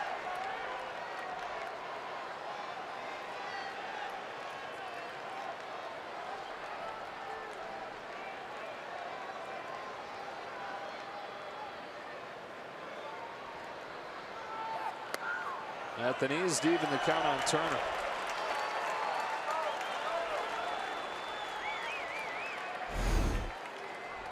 Another one of those outstanding sliders, and this one not being a back footer, but just a sharp breaking one at the bottom of the zone.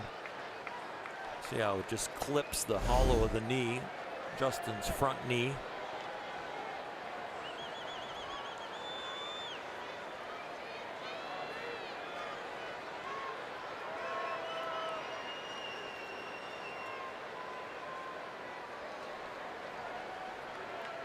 Now Ray home 2-2. The count goes full on Turner.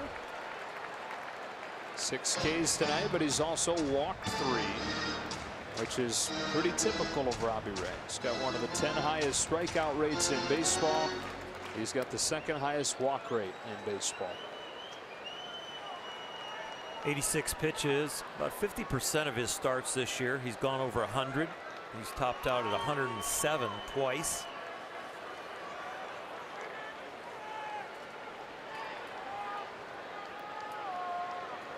Here's the payoff. Turner lifts it down the right field line. He hopes that thing has enough English on it, and it does. So did the 3-2 again. That was one of the things, or one of the silver linings when they saw Robbie Ray last time, first game of that 4-game series. They got him out of the game. Even though he was dominant, he only went 5 1/3 because of a lot of the deep at-bats. And with this current version of the Diamondbacks, anytime you can get to the bullpen, it's a win. Figuratively. And a lot of times literally.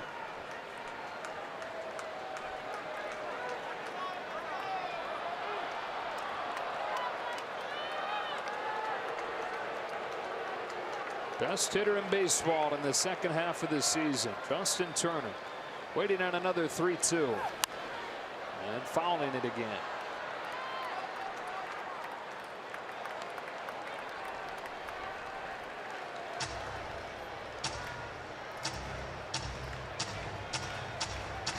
Eighth pitch coming up.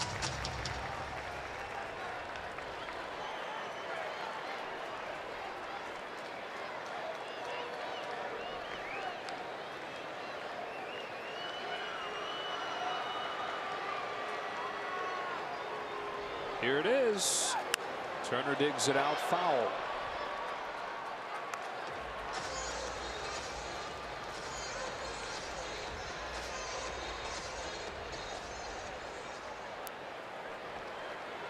Hitting is timing, and Justin has it right now.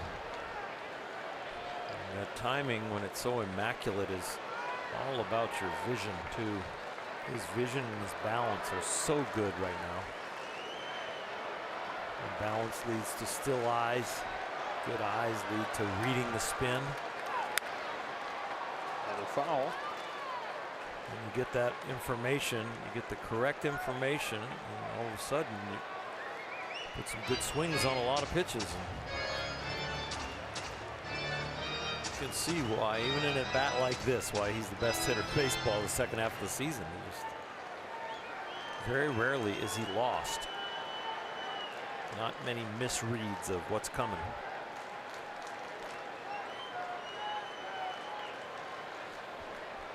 What's coming is the 10th pitch from Robbie Ray in a 1-run game in the 5th. Turner hits another foul. Uh-oh. Almost went over the edge. Makes a good play, keeps his balance. If he doesn't, he has to go home. Look what I found.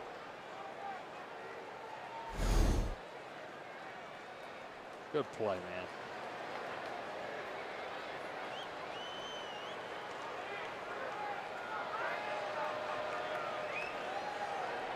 What a battle for Justin Turner.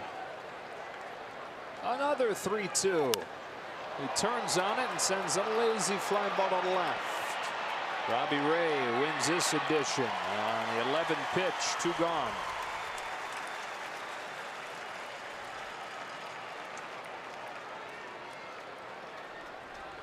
First baseman, David Freese. And it's Freese with 2 out and the base is empty.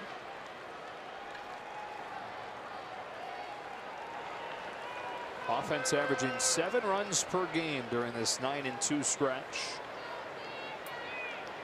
Coming off a day where it scored 14 runs. Running into a buzzsaw here in the form of Robbie Ray. Continues to flummox the Dodgers over the last couple of seasons. He ran into a hot Ray right now. The last 6 starts been very, very good. He is not disappointing the Arizona team or fans.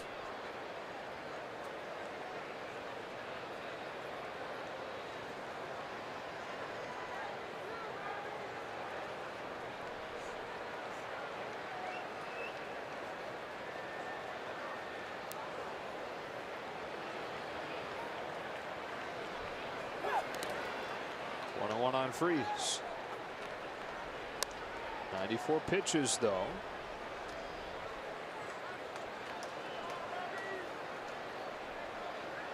The bullpen behind him has been one of the 2 biggest issues that have put this season on its head for Arizona.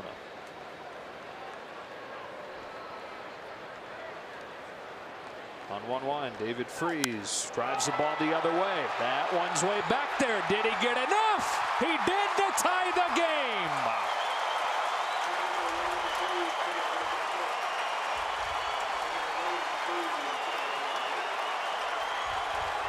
His second as a Dodger is a big one. Tied at 2 in the 5th.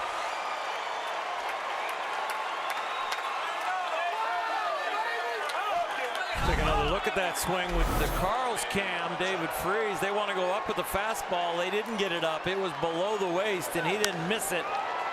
Boy, is that a patient swing. Driving the fastball to right field helps you stay on the slider and the curveball. Ray didn't get a chance to get to the breaking ball. He swatted the fastball. Back at square one. Those Dodger fans making themselves heard again.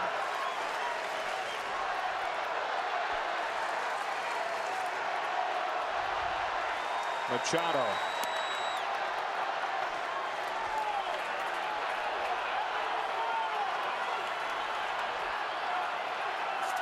And Freese has driven in both against Ray. First inning single, 5th inning homer.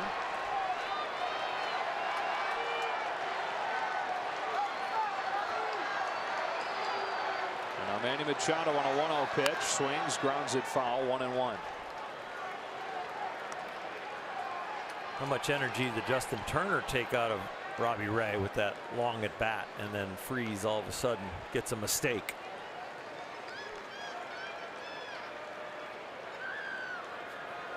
When a lineup grinds you out as a pitcher, you have to keep being good no matter what your energy level is. All of a sudden you make one mistake and get you. 1-2. It's not good on the heart. It's not good on the hair color this time of year. Tight like this. But man, is it fun. I knew you were going when you said the heart. Then you went to the hair color. I'm like, okay, gray hair. Turns to gray. Gotcha. There are solutions for that. Well, I've realized them. 1-2. Dribbler foul. And they are wonderful, huh? Well, once you go highlights, you never go back. Like the highlights. Don't make the hair look blonde in the TV lights. A little touch of gray is not bad. People pay for a touch of gray. It's a product. Not if you have like a skunk patch, though. Well, that's not a touch. That's a skunk of gray. That's not desirable. Yeah, that's not desirable. It's a good game going on here. 1 ball and 2 strikes on Machado.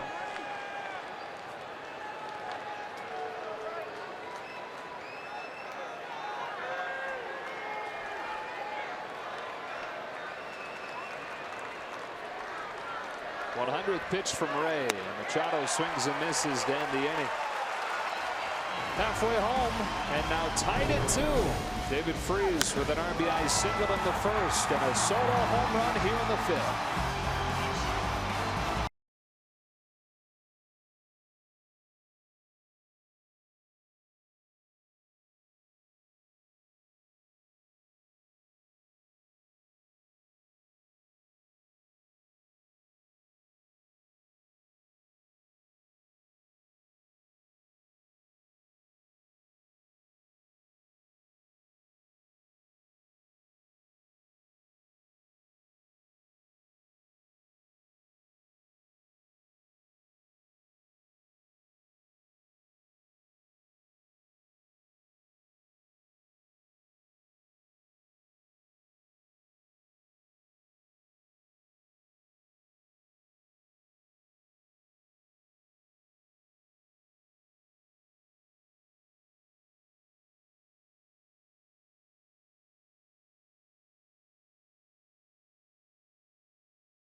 Tie the game. We go to the bottom of the 5th. So Oral and Alana. With a pinch hitter announced for Robbie Ray. Rick Honeycutt out to talk to Clayton Kershaw. It's Edelmiro Vargas, the rookie. He's got good wheels. Put him up there to lead off the inning. See if he can get something started. Rick Honeycutt to the mound to go over the scouting report with Clayton Kershaw on Vargas. And the roster's expanded so far that it would be hard to memorize every hitter to the detail you need when you don't have any room for mistakes right now as we come down to the wire. Yeah, you know you're getting pretty deep rosters when you got a guy named Edelmiro coming up. You know, Monty Grandal would need like double wristbands to get all the information. Can't just get it on one. Vargas, 27-year-old out of Venezuela, taking strike 1 from Kershaw. Debuted with a handful of games last year for the Diamondbacks. Just up this September.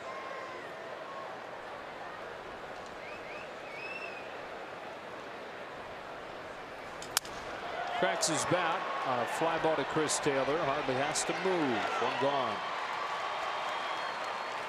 Tickets for potential postseason home games at Dodger Stadium for the National League Wild Card, Division Series, and League Championship Series are on sale now. Tickets available at Dodgers.com/postseason. That's fun to say. Tickets for the postseason, possibly. One interesting thing to watch, Oral, is, you know, at this point, the winner of the West is probably going to play the Atlanta Braves in the 2 versus 3 matchup. Chris Owings drives one the other way. Count running back on it. It's over his head and bounces over the wall for a ground rule double. Dodgers coming into the day trailing the Braves by a game as far as the record to have home field advantage for that 2 versus 3 series. So yet another thing to track over this final week. Owings with his first hit of the night. Matt Kemp realizing he's not going to get to this ball, so then starts to ease up to play the carom, but no carom when it bounces over the corner. So Arizona threatening to steal the lead right back. Eduardo Escobar is 1 for 2 tonight.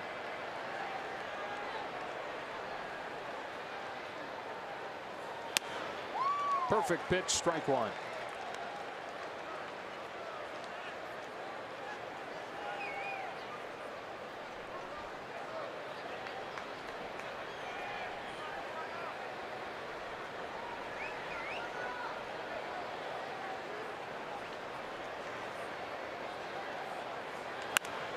Ground ball to short for Machado. Owings back to the bag, and it's every bit of power in that arm to get Escobar. 2 out.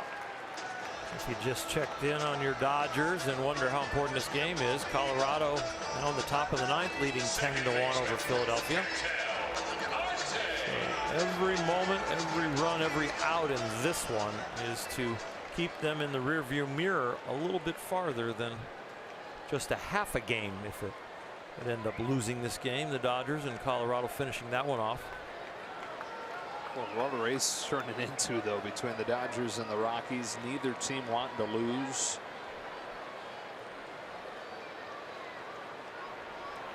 Here's Marte, the hero so far today for the Diamondbacks, having driven in both runs. Takes ball one. We look back at his home run on StatCast AI, powered by AWS. Ball went a long way, 111 miles an hour off the bat almost.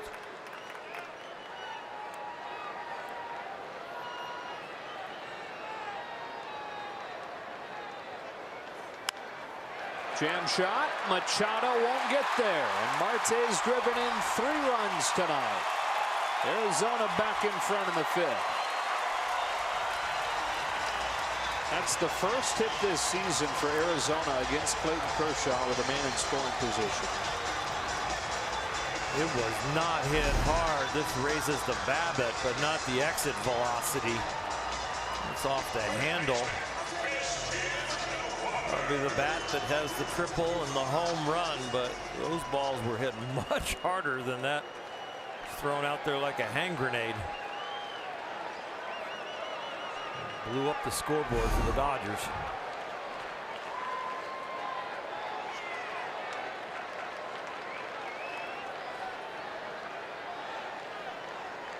So a 2-gone Christian Walker.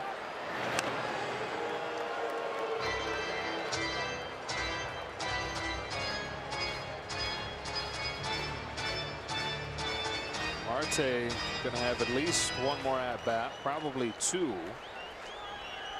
He's a double shy of the cycle.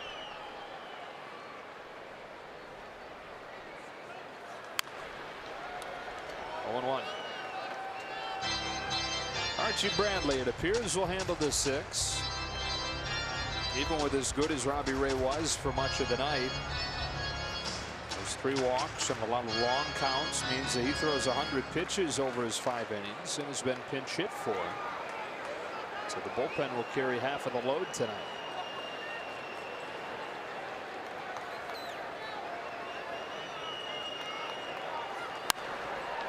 Foul, strike 2.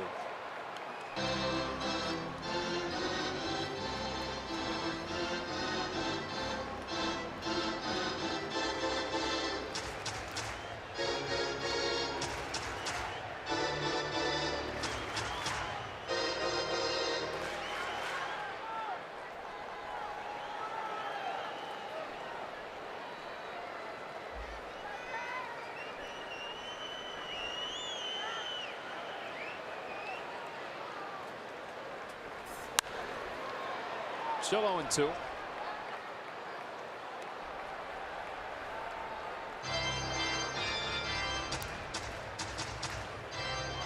I would suspect we'll get good crowds for all 3 games, because the pre-sale at the beginning of the year thinking that this was going to be a huge series. So a nice turnout here tonight. We've enjoyed a very tight game. 26,000 tonight. Another 0-2 from Kershaw. He's got his 6th strikeout, first one with a curve. But the Diamondbacks waste no time, getting right back in front. 3-2 to the 6th.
has driven in all 3 Diamondbacks runs, and as we go to the 6th inning, we welcome inside Joe Davis or Hershiser, first of 6 on this season-ending road trip, at least this regular season-ending road trip.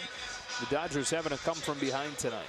If you wanted excitement, you're going to get it. You know, the Dodgers are going to look back at that first inning and all of a sudden go, that was a huge opportunity. We might have needed those runs. Only had 1 3-up, 3-down inning, but there hasn't been a lot of traffic since then on the offensive side of the ball. They're looking for something right now. Last time they saw Archie Bradley, they beat him back-to-back days to finish off that 4-game series last month. And this is where Dave Roberts will start to unload his bench. Jock Peterson will pinch hit to lead this inning off. And Kike Hernandez's spot in the order.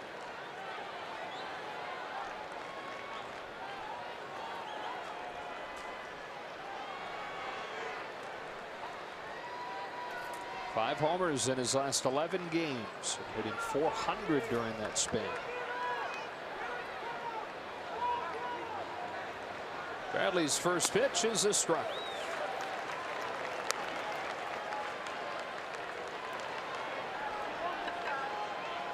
Now the bullpen, which came into the Dodgers series last month as #1 in the National League, has been the 3rd worst in baseball since the beginning of that series. ERA above 5 for Diamondbacks relievers in the last month. That's cracked foul, and it stays at 0-2 on Jock.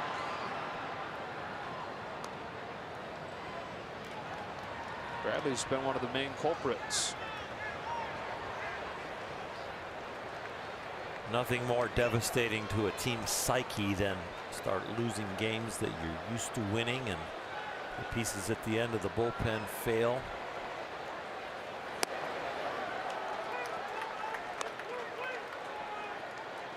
Bradley and Boxberger both. Boxberger had been the closer, very good. Neither one of those guys having any kind of success lately. Peterson shatters his bat in a foul. Oh, is that his Louisville Slugger bat? No.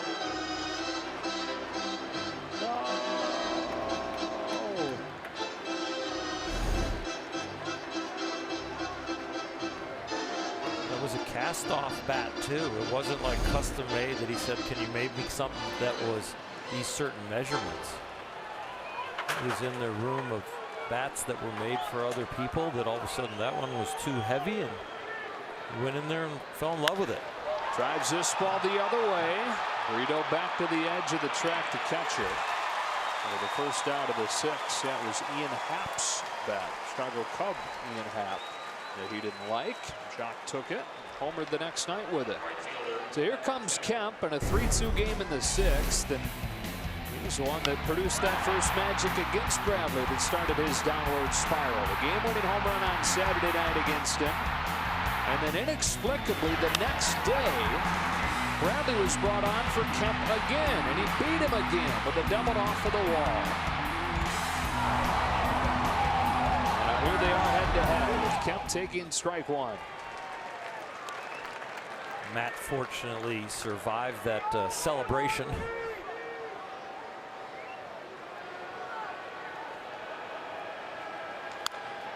Chopper to third. Escobar ranges over and gets him. 2 gone. Pretty nifty play down there at third base, running away from first base. Makes a wrong footed off-balance throw. Shows off the strength of his arm. It's a little bit tied up there in his feet, but does a nice job throwing that across the diamond accurately.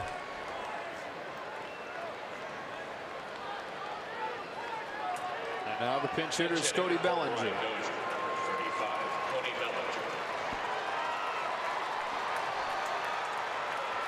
One final in Denver, 10-1 Rockies. So the lead in the division down to a game. Bellinger takes a strike. Bradley's been painting in this inning. You know, the Rockies are back into the home clubhouse there with this game turned on, watching closely.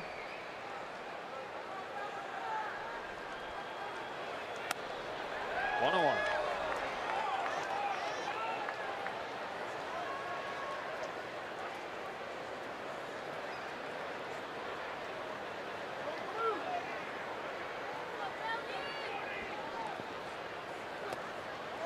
Ball 2. I would doubt the Rockies would even go home. I think they would all stay together there and watch this game.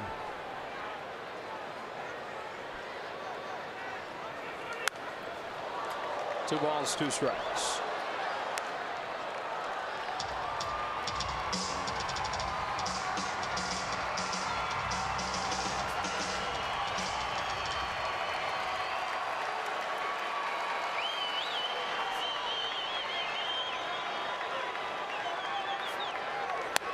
Right down the middle, 1-2-3 inning for Archie Bradley. 3-2 Arizona to the bottom of the 6th.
Choose Nissan today for great offers on our most exciting lineup ever.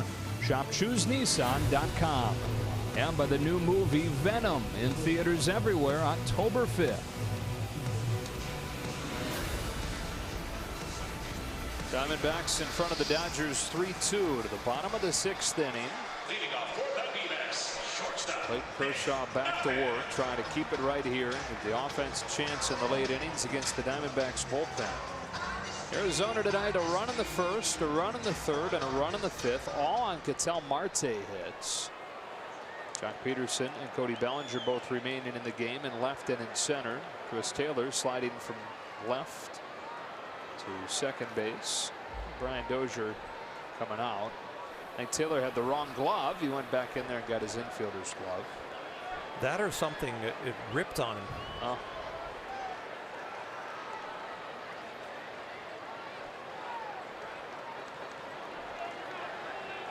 He's looking at that thing like it's not his. Exactly. He's surveying it. 5, 6, and 7 for Arizona. Nick Ahmed to lead things off. Strike one. Clayton will empty the tank this inning as we see Chris Taylor's, I don't know if it's a new glove of his or somebody else's he borrowed. They will be working on his in the dugout to repair whatever's wrong with it and might get it back out there even within the inning. Here comes an 0-1. Chopper, Turner, nice play. 1 out. Justin getting back on track with his defense, has struggled a little bit over the last week, but worked very hard lately to kind of get rid of all the little mishaps. Using his own glove.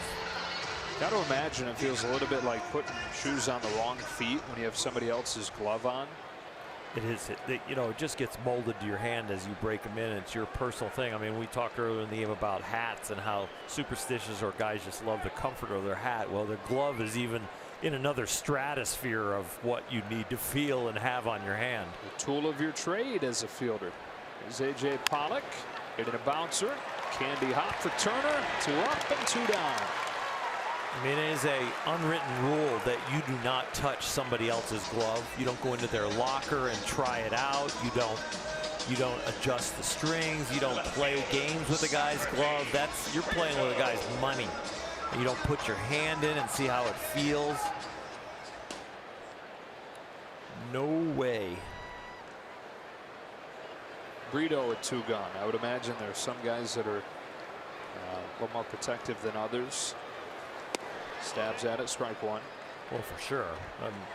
Middle infielders and outfielders a little looser with it, because a lot of times, and guys with bigger hands that, all of a sudden there's enough room in there for other people with smaller hands that feel it, but it's not going to stretch it out the wrong way.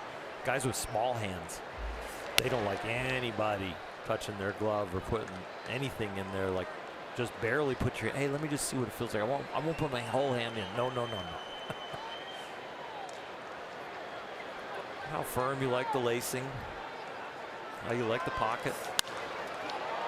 Weak fly ball to center field.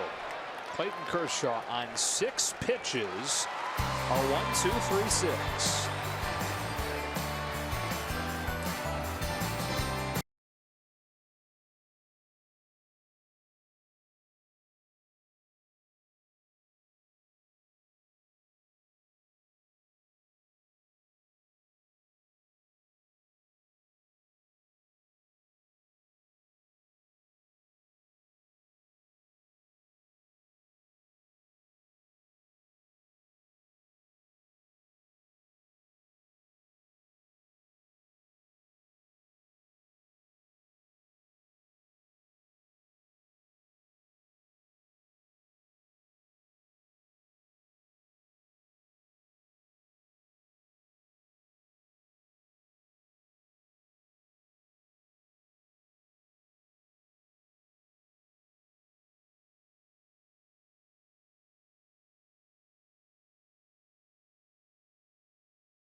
An off day at Jimmy Kimmel Live.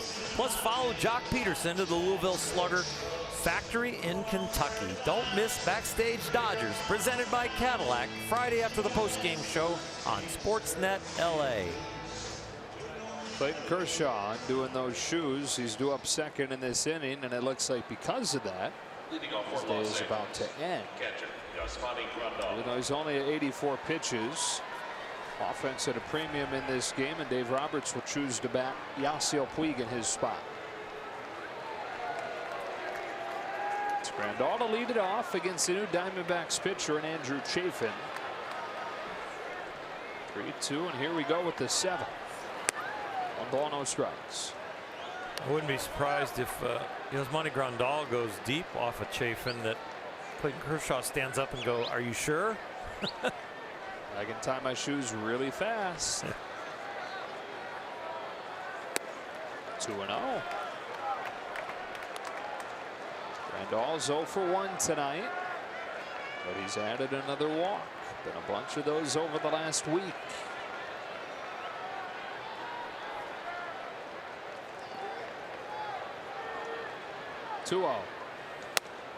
Ball 3 on Yasmani.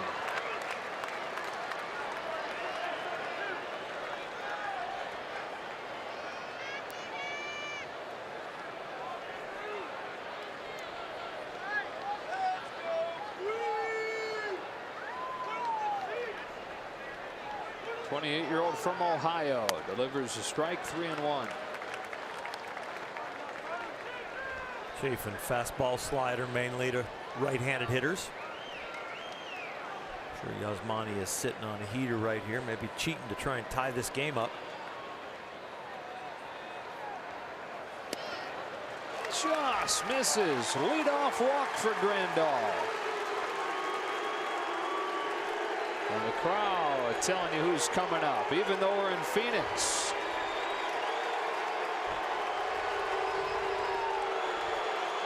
Timlo Castro, the speedster, pinch running for Yasmani Grandal.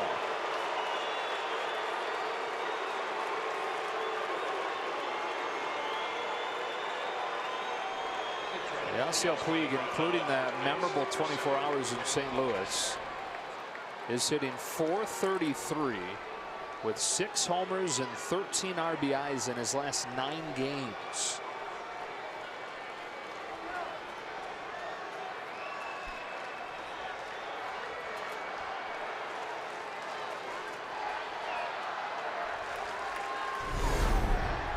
Yasiel Puig has had quite a month. The work that he has put in to stay on the pitch away has paid off.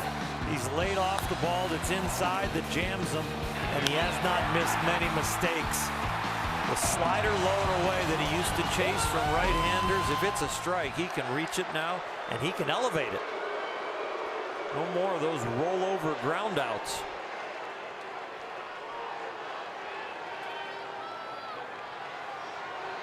Well, Castro's already stolen 4 bags with the Dodgers this year.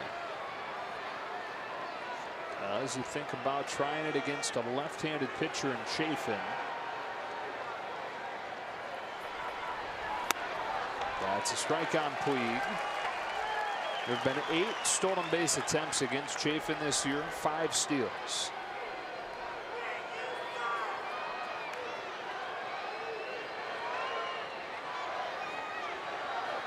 I don't think he'll have the green light with no outs. I think they might start to think about it with 1 out.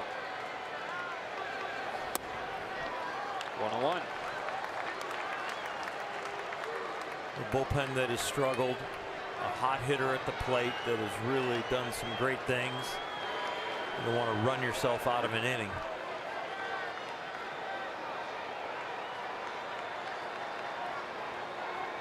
Fitting tattoo to show with Puig up there. Kiss.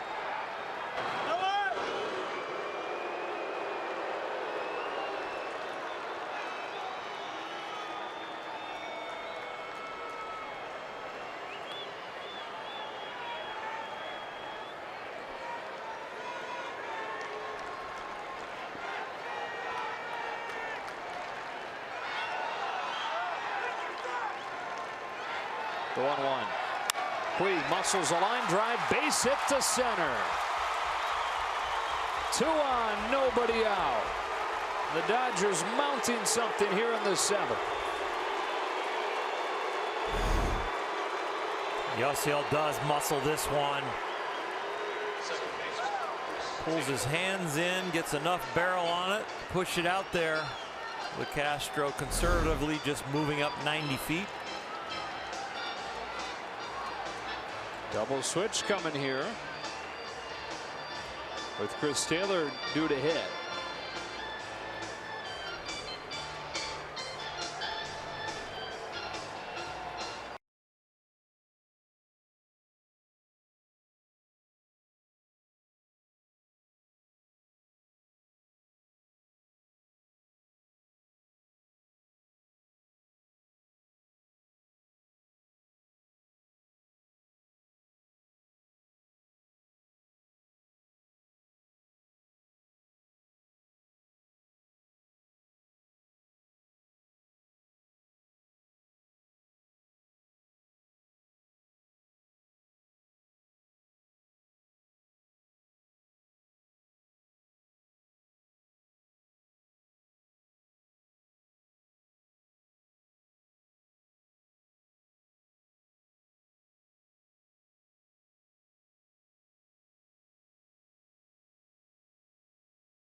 Fred Ziegler had a really good start to September, but in his last starting on Friday against Colorado, gave up 2 runs on 3 hits and a walk and recorded just 1 out. He's a ground ball machine. He will get ground balls, and that's what Arizona's looking for right now, to get a double play. He has also been in a lot of games. The 79th leads the league. Dodgers struggling with runners in scoring position tonight.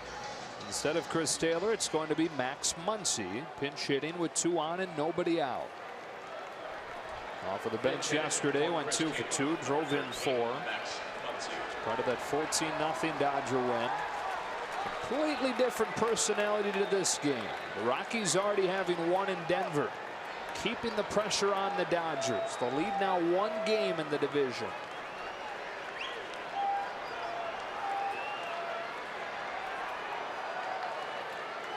Castro at second, Puig at first.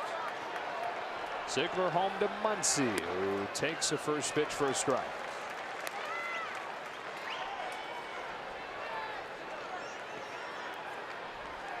Muncy in his last 10 games reaching more than half of the time.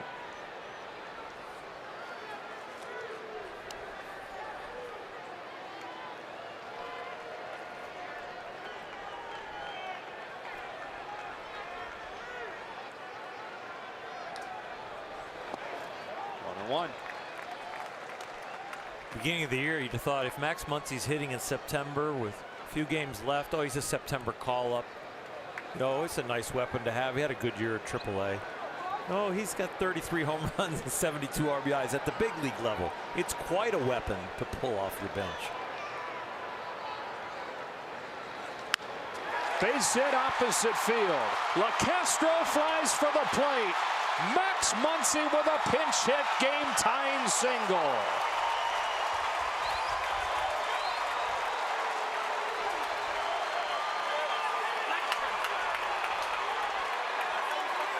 No home run swing there.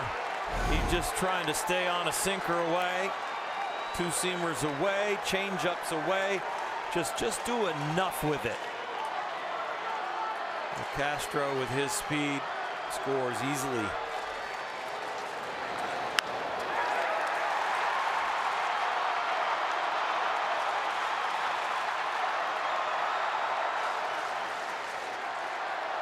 Still nobody out. First and second in a tie game, and Justin Turner stands in. Murphy gets crossed up, 1-0. Kershaw's at least off of the hook. Now trying to put him in the driver's seat to get a win.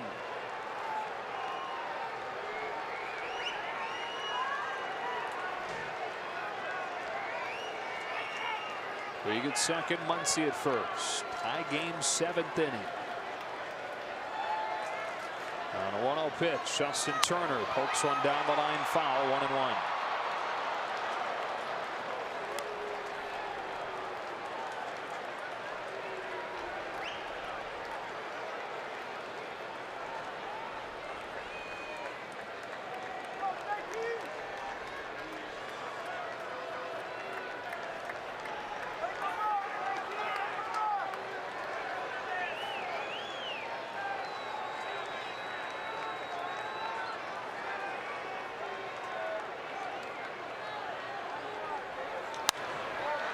One and two.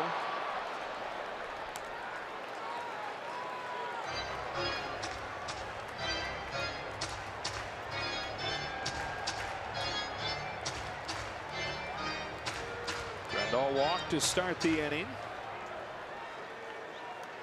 Puig with a pinch hit single. Muncy with a pinch hit single. And now Ziegler facing the heart of the Dodger lineup. 1 ball, 2 strikes on Justin Turner.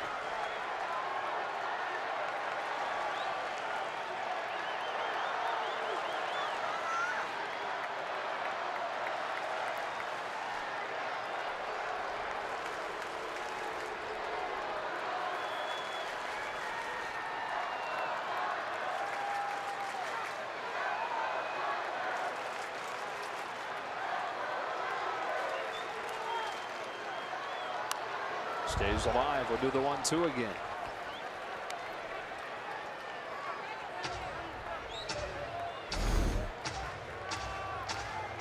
Justin is waiting before he pulls the trigger. Just continues to have good rhythm.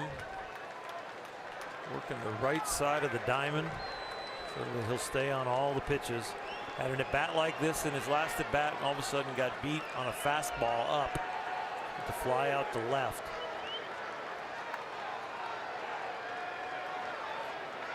And another 1-2. Turner fouls that off, but into the glove, strike 3.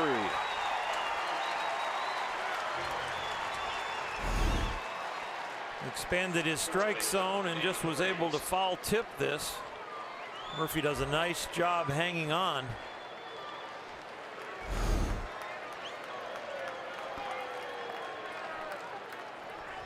So 1 out. Here's David Freese. His most important night as a Dodger so far.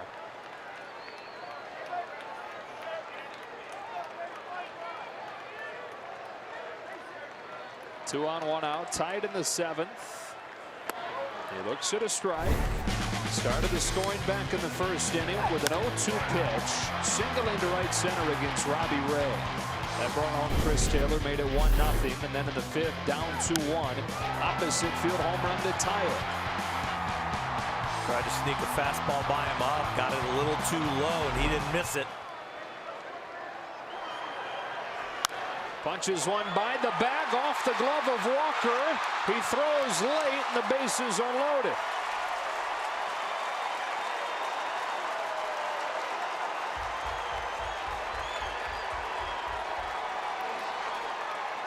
Ruled a base hit, 3rd of the night for Freese. He just punches that right down the line. A lot of spin on that ball, just fighting it. Ziegler gave up on the play, thinking it would get farther away from Walker, almost became the cutoff man. And so when Walker throws it, he thinks he's going to be around the bag, but no, he's just there to cut it off, to hold the runners. Clayton Kershaw watching every moment of this game, gave his team another chance to win his 15th start in a row where he's given up 3 earned runs or less and gone at least 6 innings. Torey Lovullo out there with the bases loaded. Seems like more of a message than it is a change. Emphatically delivering a message to a team eliminated officially yesterday. Major League worst, 5-17 over the last month. As disappointing of a season as you can have after having led the division for much of the year.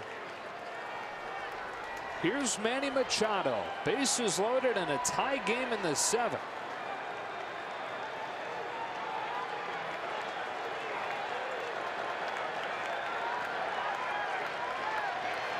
One ball, no strikes.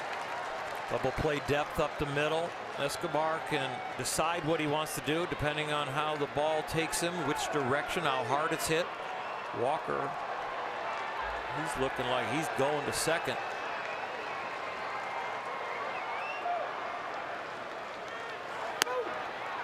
Perfect pitch, 1-1.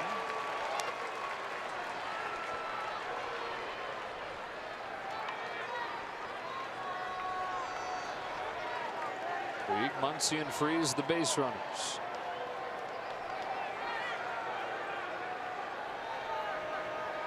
Ziegler to Machado with a 1-1. Bouncing ball left side, and the hold Ahmed across his body to get him, but the Dodgers have taken the lead as Puig steps on home.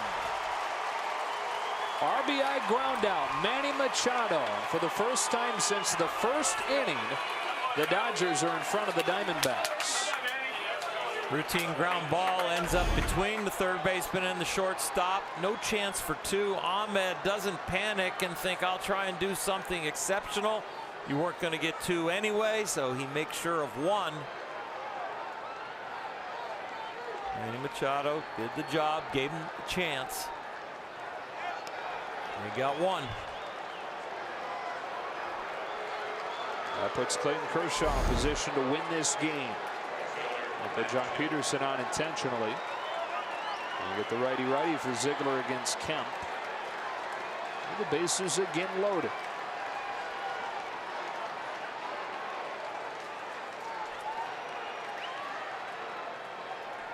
Dodgers missed opportunities in the first inning with the bases loaded. See what they can do to be able to tack on here with Kemp up. That's 0 for 3 tonight. That includes a strikeout with the bases loaded situation you mentioned in the first. And a few times tonight that John Ryan Murphy's either been crossed up or just caught it awkwardly, which is crazy because he's considered one of the best receivers in the sport.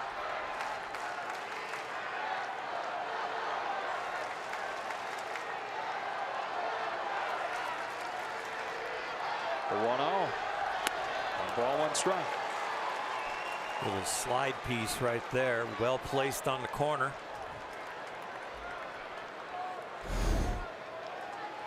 Sinker goes left to right, slider goes right to left.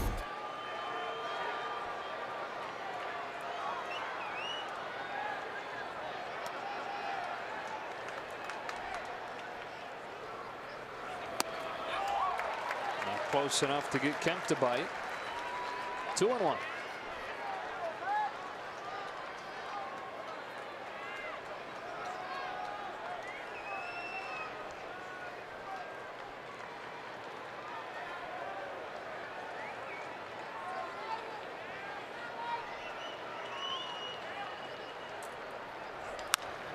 Bounce gently back to Ziegler, and that'll do it for the Dodgers in the 7th. But they've taken the lead as Dave Roberts starts to utilize that bench.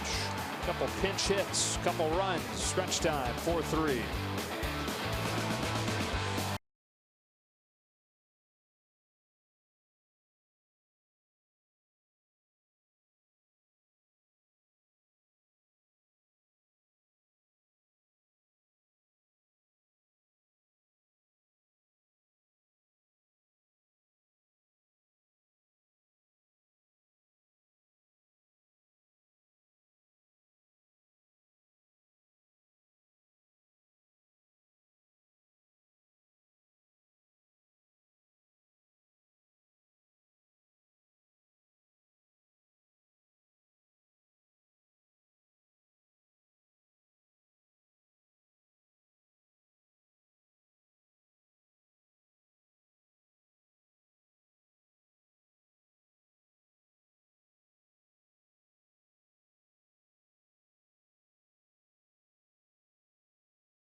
By Arco, and it is a montage of Clayton Kershaw mowing down the Diamondbacks. 6 strikeouts, only 1 walk, 6 innings. If the offense comes a little earlier, he's still back out there, but the offense came just in time.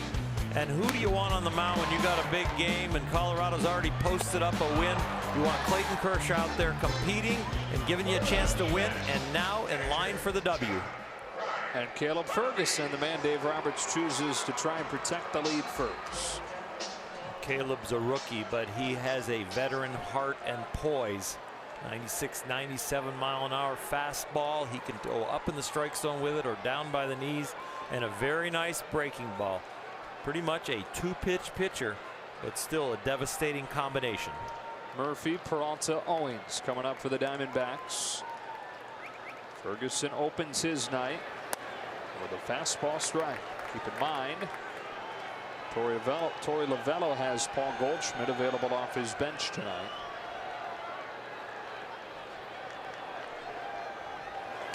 Quickly 0-2. Not many guys attack the way Caleb Ferguson attacks. They're clearly just saying, here it is. Try and hit it.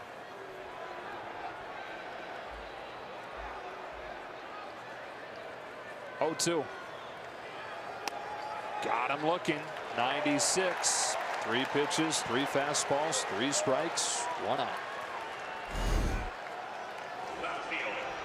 He is so confident, and there is no getting ahead and then working the edges. He just keeps coming at you. There's just a click over 70% strikes. Peralta. Ball 1. With anybody of any kind of significant innings out of the Dodger bullpen, he is the highest strike thrower there is. There's only one other higher strike thrower, and that's Julio Urias, but we don't have that many innings. 3. Yeah. Just misses there. 2-0. And a very dangerous hitter in Peralta. One of the best hitters in the National League over the last 2 months. He hits left-handers just about as well as he does righties. That's on the corner and strike 1.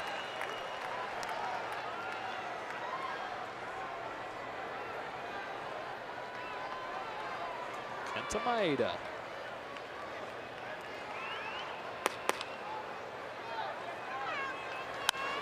Two and 2.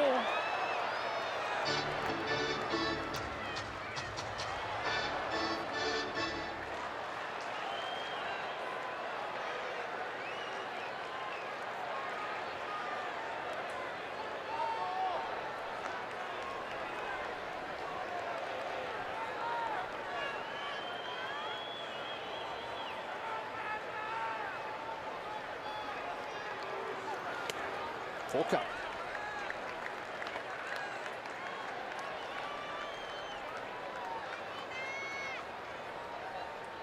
Top of the order after Peralta. So the game is part of a double switch.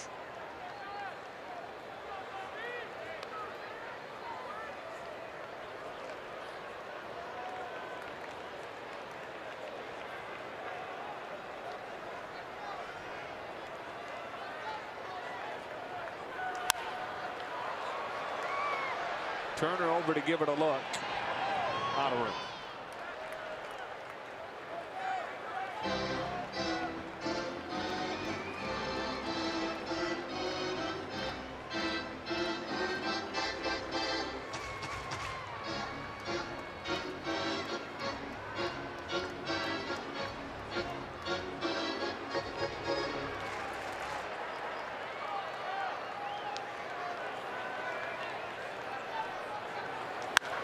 Slicing fly ball left center field. Bellinger and Peterson back. Jock's got room. 2 out.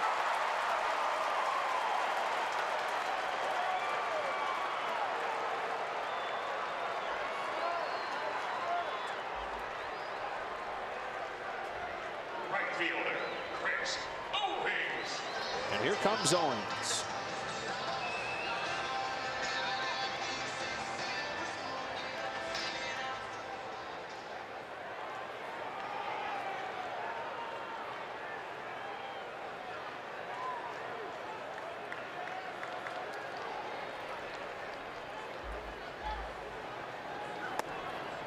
Backs him up. 1 ball, no strikes. Owens 1 for 3 tonight. He doubled and scored in the 5th.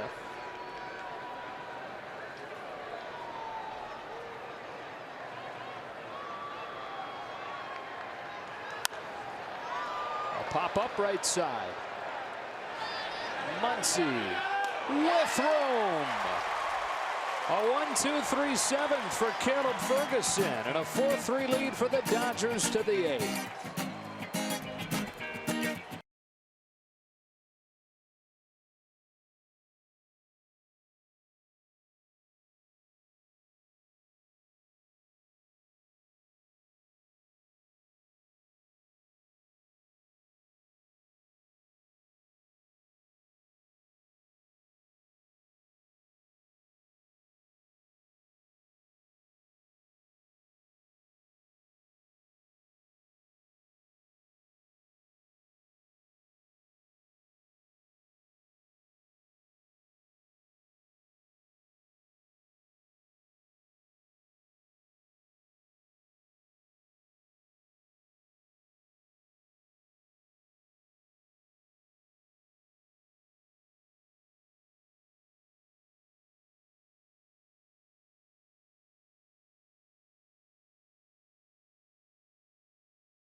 We check into the studio for preview of Access Sportsnet Dodgers, presented by your Southern California Ford dealers.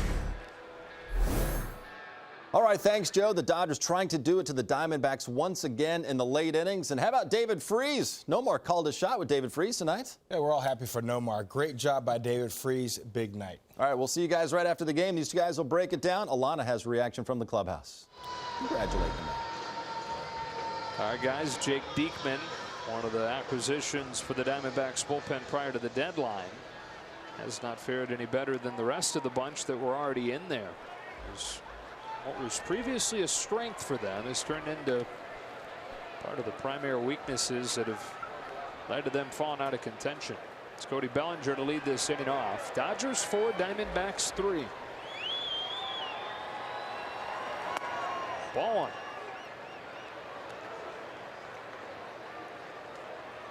Cody pinch hit in the 6th inning, took strike 3 called.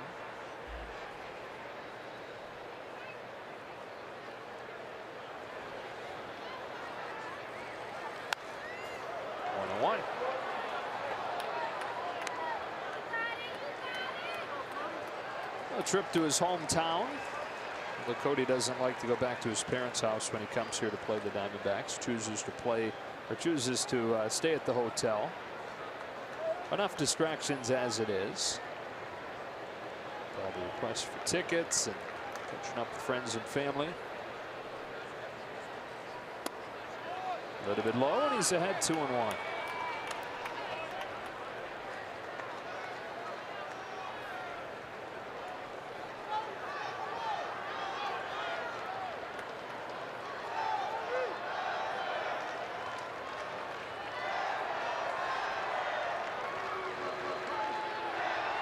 Hamilton High School Husky takes ball 3 from Jake Diekman.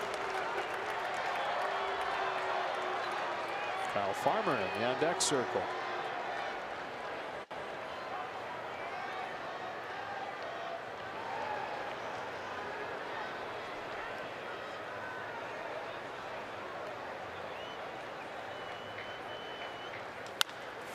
Bouncing ball. 1-1. Marte throws him off.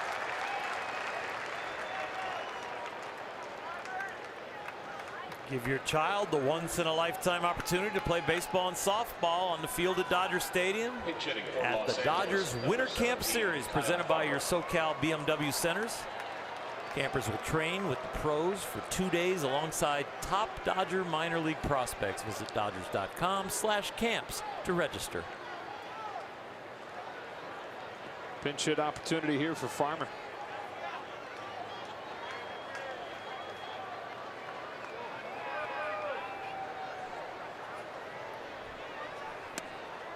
At the knees, strike 1. 2 more in this series. Matt Cook for the Diamondbacks tomorrow. It's Walker Buehler for the Dodgers. And then in the finale on Wednesday, Zach Greinke goes for Arizona and Ross Stripling for the Dodgers.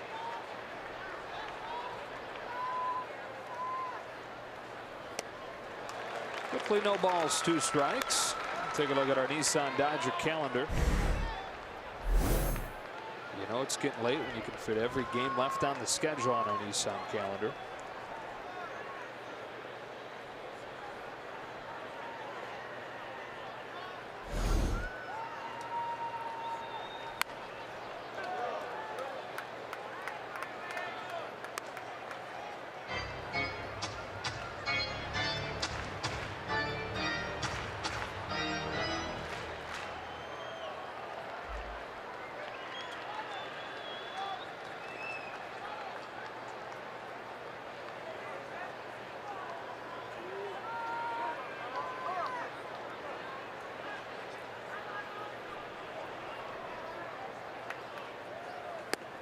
One and two.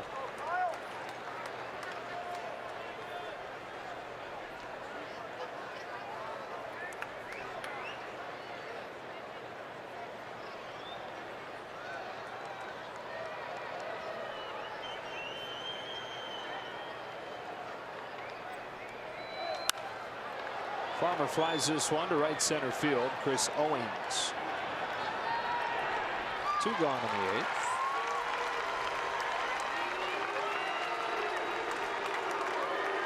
And here comes Puig.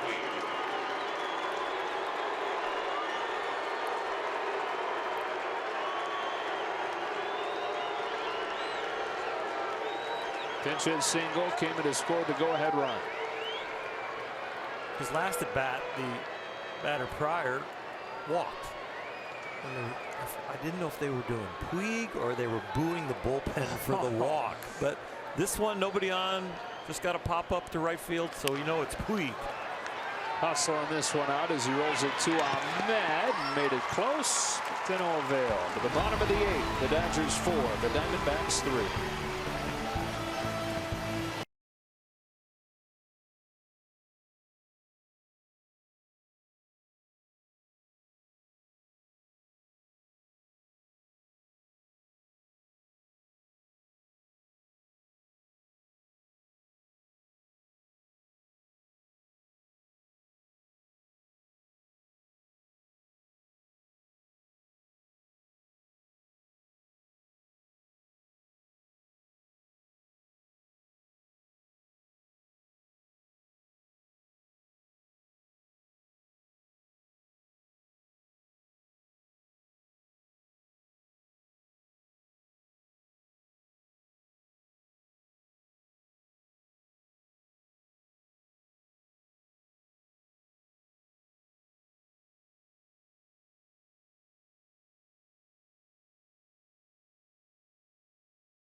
Faces of the race. Dodgers with a 1-game advantage in the division after the Rockies rolled Philadelphia in the opener at Coors Field tonight, 10-1. Try to get the lead back to a game and a half. Scott Alexander on to face the switch-hitting Eduardo Escobar, who is much better against right-handed pitchers. So Dave Roberts using the lefty to make sure that Escobar bats from his weaker side. Got a switch hitter on deck as well. You could tell Marte, but Marte much better against lefties. So Kenta Maeda warming. Good chance this is his only hitter. That's strike 1.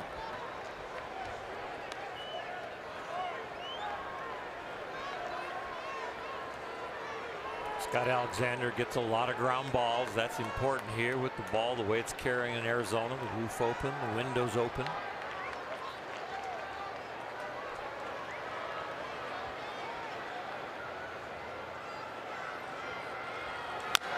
There is a ground ball and a tough spot. Bare hand Turner. What a play.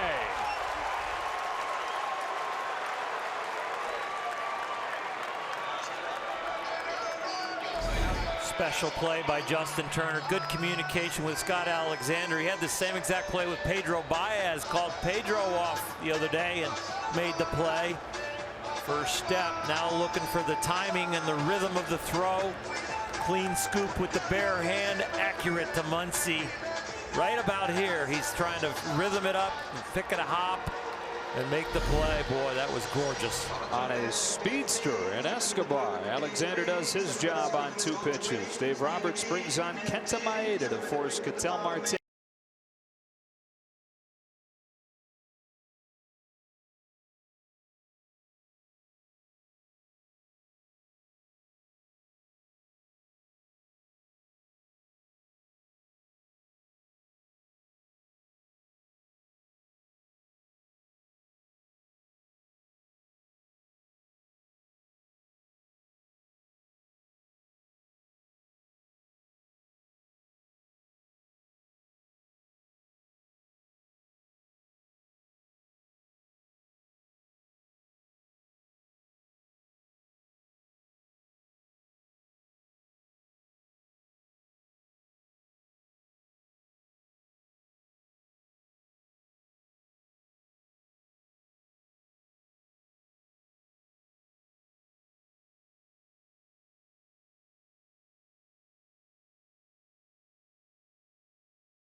It's Kenta Maeda with the Dodgers in front 4-3. Bases empty, 1 out, 8th inning.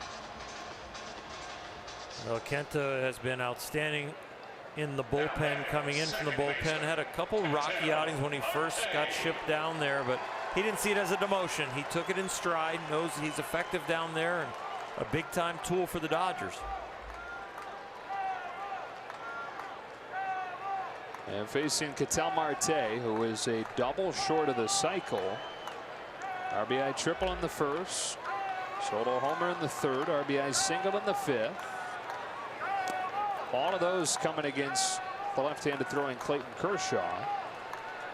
He's much better as a right-handed hitter. And that's why Dave Roberts makes this move to force Marte around to the left side.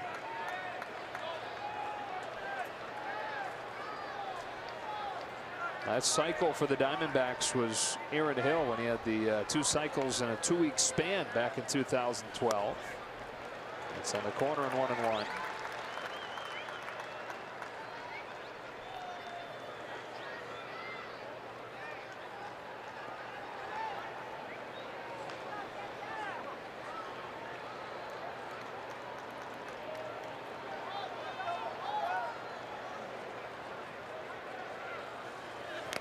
One and 2.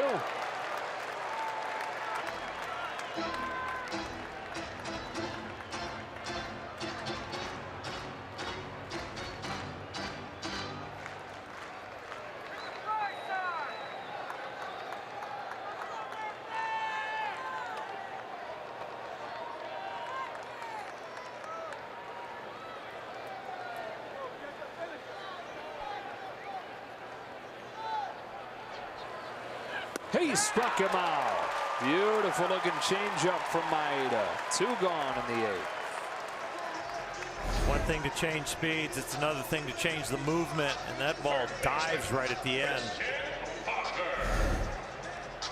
I don't know about you, but I'm loving seeing the late inning reliever emotion spill out of Kenta lately. Yeah. He is way more animated when he's in relief than you see it as a starter, like if he pitches out of a big jam and he's headed to the dugout. But yeah, you see it a little more often here. It's concentrated. Christian Walker, strike 1.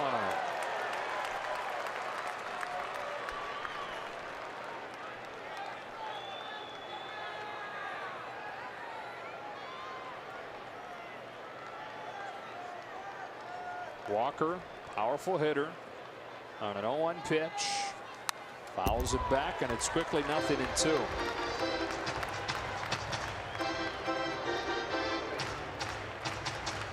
Single runs for the Diamondbacks. First, third, and fifth tonight. Dodgers getting 1 in the first and 1 in the fifth. And at this point, 2 in the decisive 7th. Maeda trying to bridge things to Jansen in the 9th. His 0-2.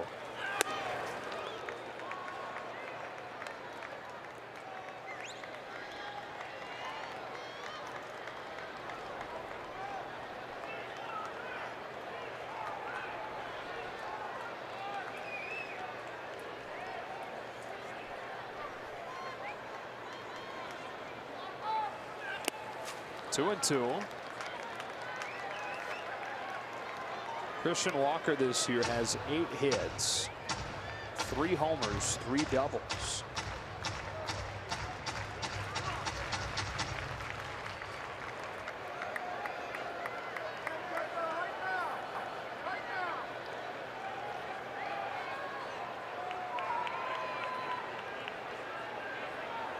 Maeda fires him at 2-2. Oh my gosh.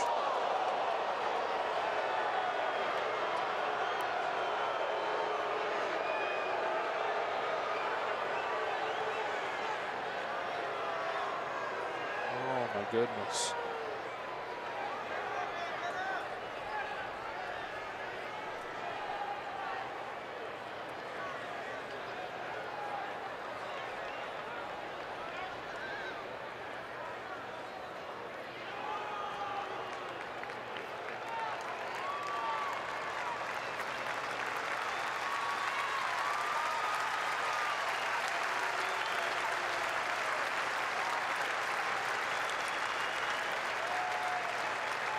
Thank God he's quickly to his feet and walking under his own power back into the dugout. Scary. Oh.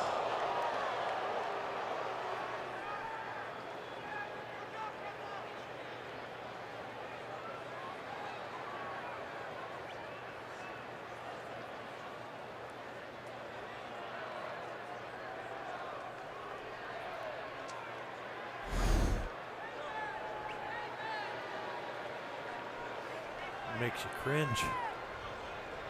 It's so scary.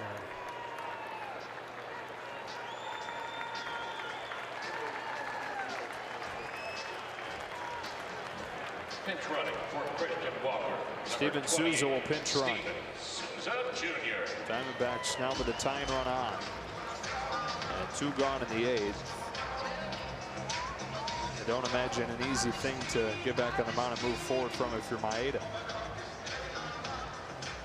No, it takes some deep breaths and some clearing of your mind, and really you have to completely just block a whole bunch of stuff out. It helps that you see him get up and walk immediately into the clubhouse under his own power.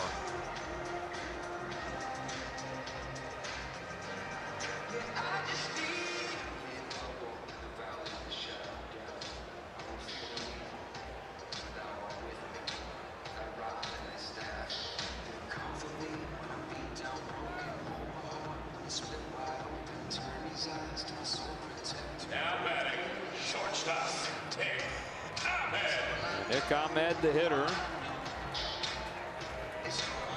Gosh, it's one thing to move on, throw another pitch. It's another to find yourself in the middle of a 1-run game, final week of the regular season, a game lead in the division, and having to throw another pitch. So Souza pinch running at first. Ahmed, the hitter, 0 for 3 tonight. Dodgers 4, Diamondbacks 3, 8th inning. He breaks off his slider, beautifully done, strike 1.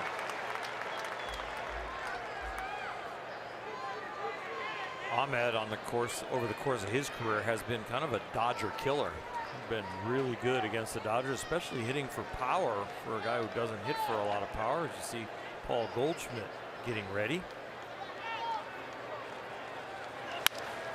Ground ball to the hole.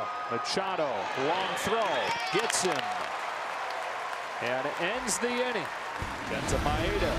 It's about a couple of outs of the 8th to the 9th, 4-3.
And he has been the bright spot out of that bullpen even lately.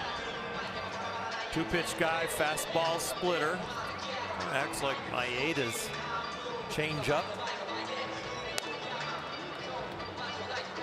I'm still in shock at Christian Walker getting hit. I'm hoping he is okay. You've got to block it out if you're on the field, and you've got to bear down and try and get some insurance runs right here. Top of the order for Hirano. And a 4-3 game in the 9th. It's Max Muncy who has a home run against him back in April. First couple weeks in the majors with the Dodgers. Picked on a splitter right there, got out in front, had enough swing left to have the barrel drive it out of here. One of his 33 this season.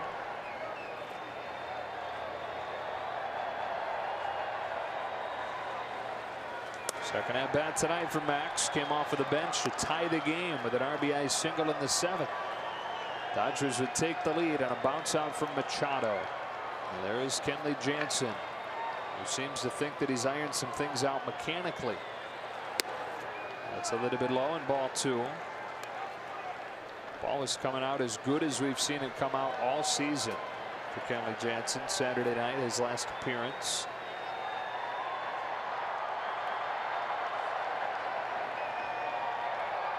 On a 2-0.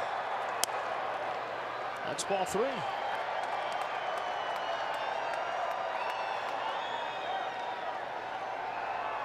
It'll be Pollock, Goldschmidt, and Murphy for the Diamondbacks in the bottom of the 9th. Paul Goldschmidt is checked in at first base. Strike 1.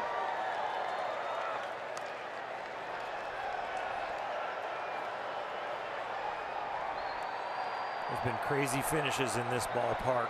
This is kind of like Colorado. You can, until you're in the clubhouse with the victory, high-fiving each other. Feels a little awkward in this park sometimes. Leadoff walk for Muncy. Dodgers trying to make it less awkward. Turner comes up.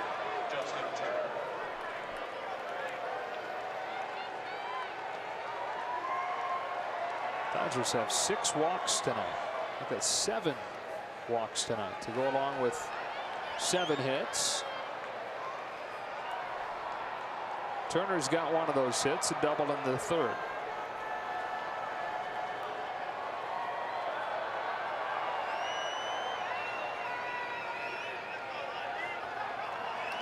Lays the bunt down, but foul. Cringe a little bit every time he lays the bunt down. Sticking that hand out there. Got hit there once. Well, St. Louis.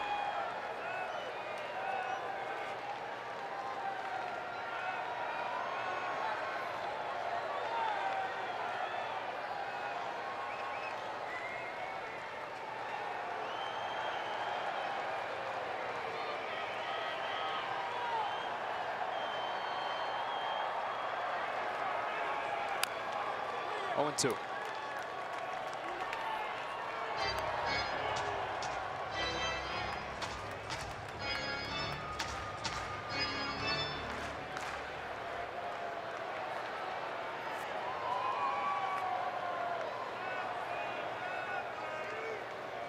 Chase Utley due next.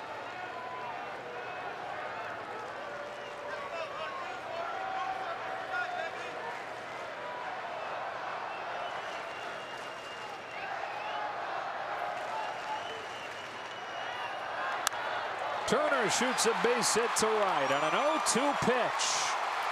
They've got him cornered with nobody out. Search of him some insurance here in the 9th.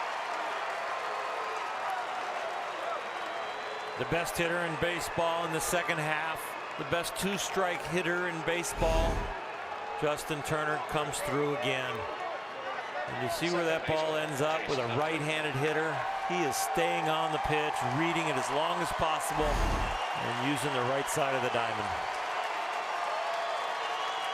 1st and 3rd, nobody out, and Chase Utley getting a good hand from this crowd. This, at this point, Dodger partisan crowd.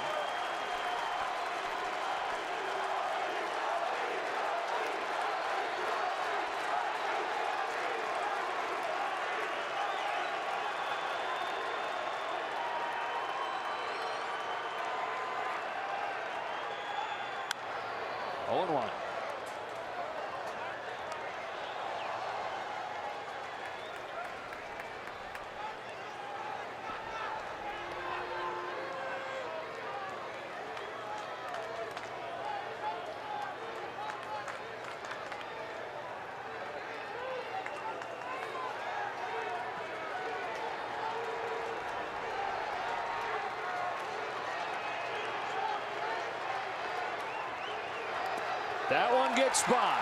Muncy headed home, and the Dodgers have a 5-3 lead. Well, that feels a whole lot better, doesn't it? Well, that changes the scoreboard, and it changes the whole at bat for Chase Utley. The infield was pulled in, and they were going to cut down the run at home, but now wild pitch scores the run. Justin Turner to second with no out. Utley looking to hit the ball to the right side and move him over.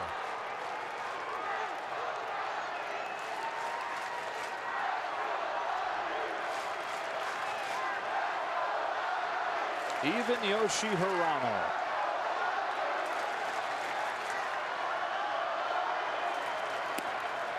Couldn't lay off that split piece 1 and 2. Trying to get out in front of it to make sure you pull, and then they pull the string. Couldn't hold up when he saw it diving out there because he was starting a little early.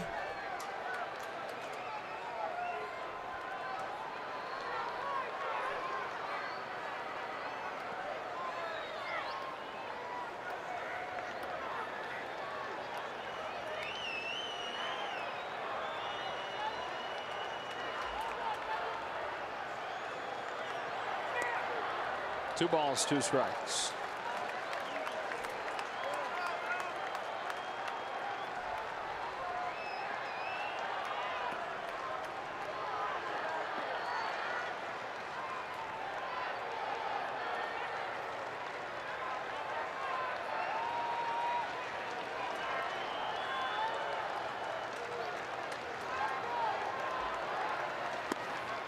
This time he watches that same pitch that he couldn't lay off of for strike 2.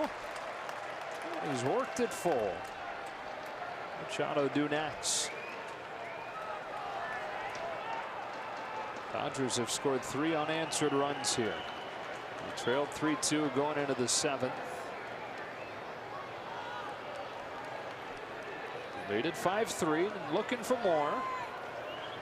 Turner at second, nobody out, and on a 3-2 pitch, Chase Utley takes ball 4.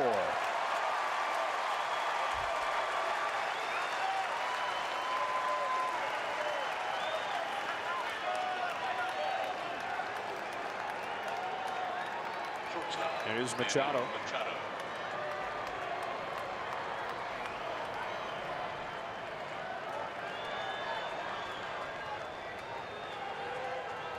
Here's Mike Butcher, the pitching coach. Yoshi Hirano's given up an earned run in just 2 of his last 22 games. He's been the only guy that's been immune to the struggles the bullpen's gone through. But in this inning, a walk, a hit, and another walk. And now Manny Machado to hit. Dodgers got only 2 runs. 2 little soldiers, 1 in the 1st and 1 in the 5th in the first 6 innings. And then all of a sudden the 7th they get 2, the 9th now they've gotten 1. And there's no out here 1st and 2nd. It is the bullpen that is being capitalized on.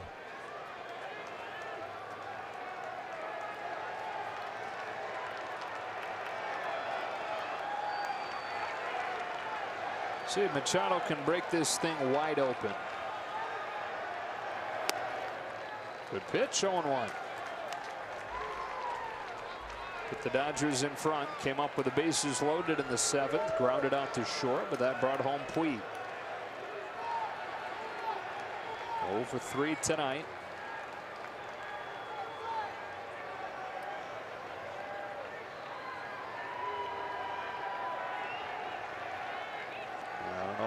Machado watches strike 2.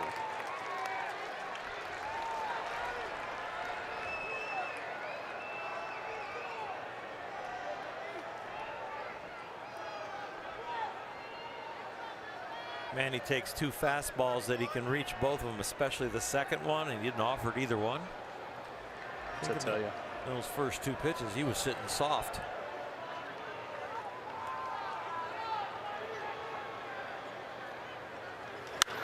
Hammered right field. Manny Machado off the wall. He's just now at first. He'll wind up at second with an RBI double. And the Dodgers lead at 6-3.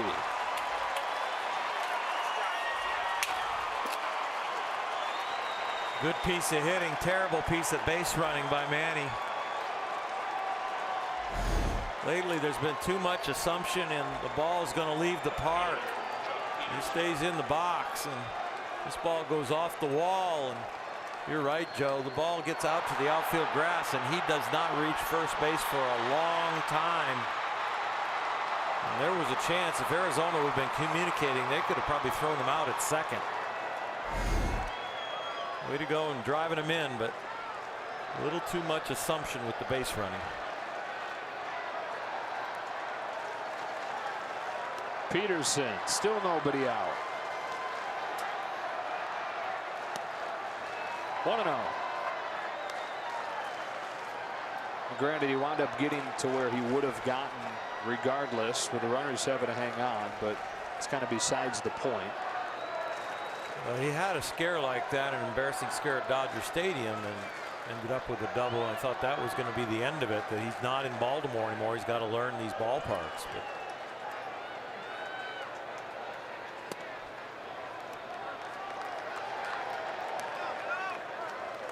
ball on a strike on Peterson.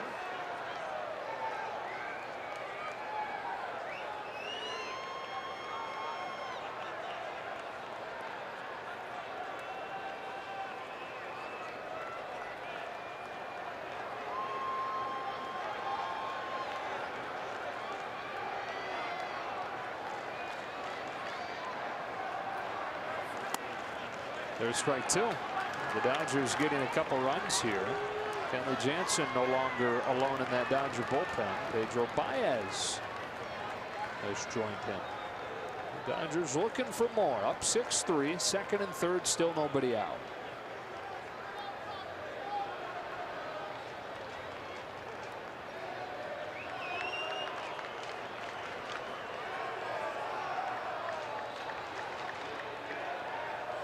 Got him swinging.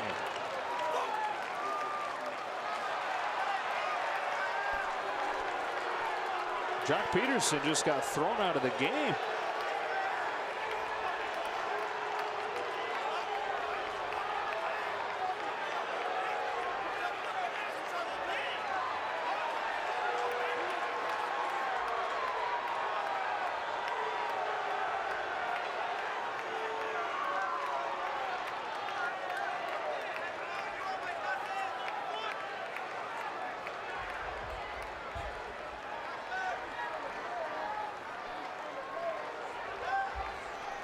I think Dave's saying he wasn't mad at you.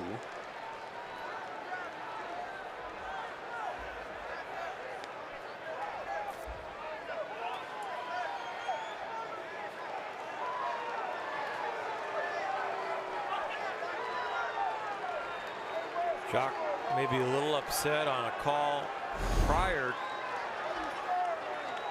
Pitch before the last one. It's right there. Strikeout pitch. See his reaction. Well, that felt like a pretty big bark. And it was right at Joe West.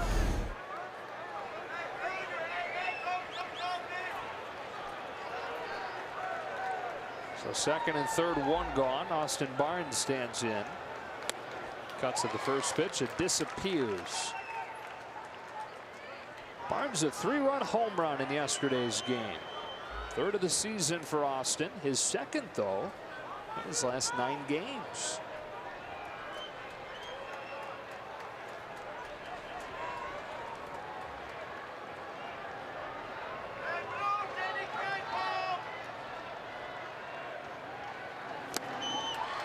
Oh, 1-2.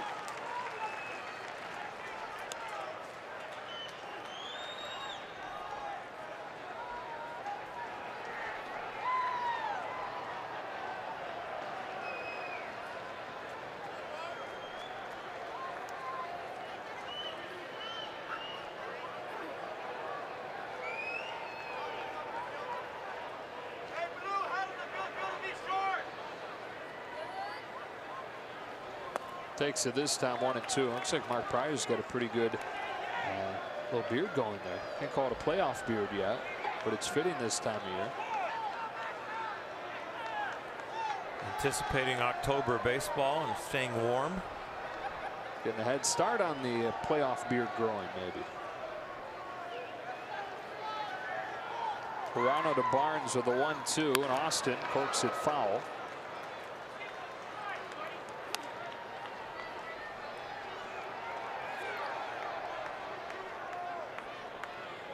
Alex Verdugo.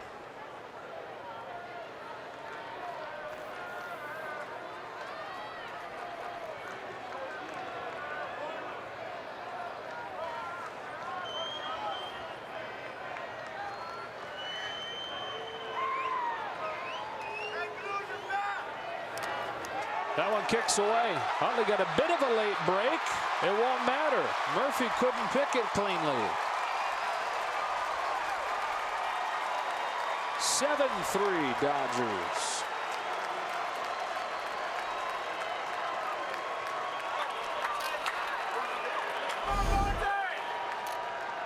Parts of this game for the Diamondbacks have been pretty raggedy.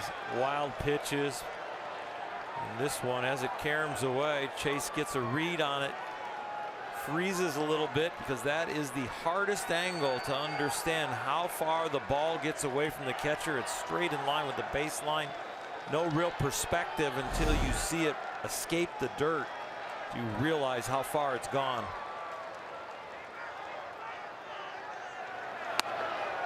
Barnes takes strike 3, 2 out.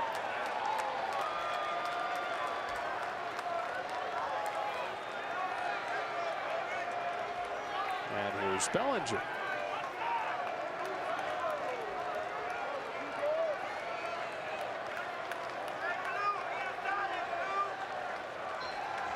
We get a pitching change here.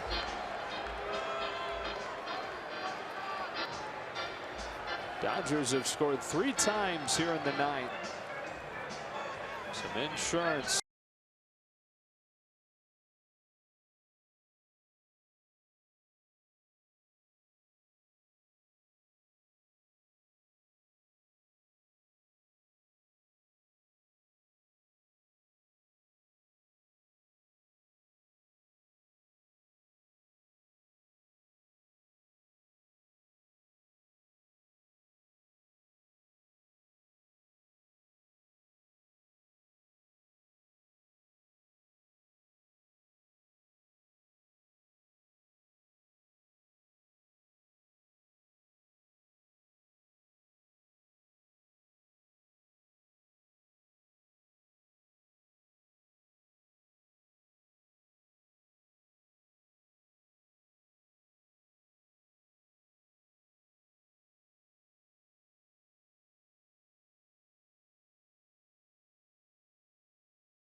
Here's Randall Delgado with the Dodgers up 7-3 in the ninth. This was a nail biter for 6 innings. And all of a sudden, the 7th, it gets exciting where the Dodgers catch up a little bit. Now Randall Delgado in there just trying to get the Diamondbacks in the dugout because the 3 spot in the ninth has started to stretch this league to 7-3. Diamondbacks looking for an out and Dodgers looking for another insurance run. They'll put Bellinger on.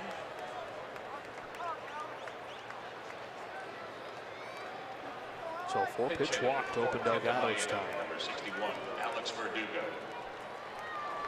See if we can find it against Verdugo. Dodgers started this game with 11 bench players. With Verdugo pinch hitting, there's only 2 left. Rocky Gale and Andrew Tolles. 1-0.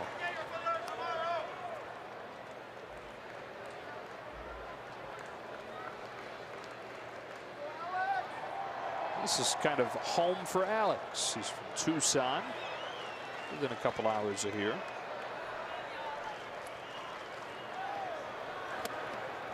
He's ahead 2-0.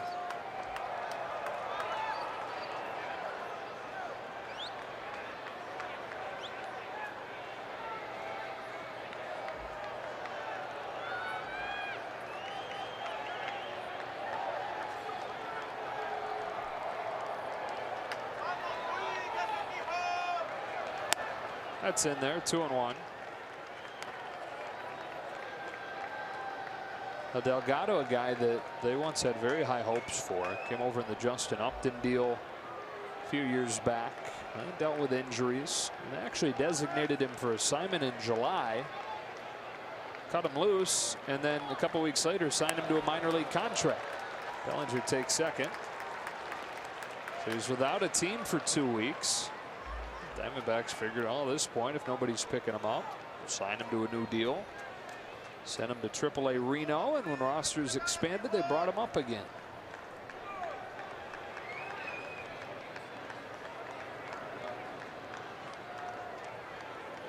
Second and third, 2 gone, and a 2-2 from Delgado that Verdugo lifts with a big swing off the end of the bat into short center, caught by Peralta. The inning is over, but the Dodgers get 3 runs and have a much more comfortable score going to the bottom of the ninth.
Opportunity for him to get some work in against some good hitters here, with Pollock and Goldschmidt due to lead the inning off. Taking no chances down the stretch here with these last 6 games. Safe situation, non-safe situation, get the big fella out there, keep him locked in. Lately in his outings, the ball has been cutting almost every single pitch, which is a really good sign, and he's getting down the hill with some late movement. Mechanical tweaks lately, focusing on that lower half of his. Notice that he's kind of been sinking into his back leg and then pushing off. Commented that, look, I'm a big enough guy where I can just drive forward with that lower half, not have to try and generate any extra momentum towards the plate. And it's looked a whole lot better since he seemingly found that in the side session. Here he comes to A.J. Pollock with his first pitch of the night. It's inside and ball 1.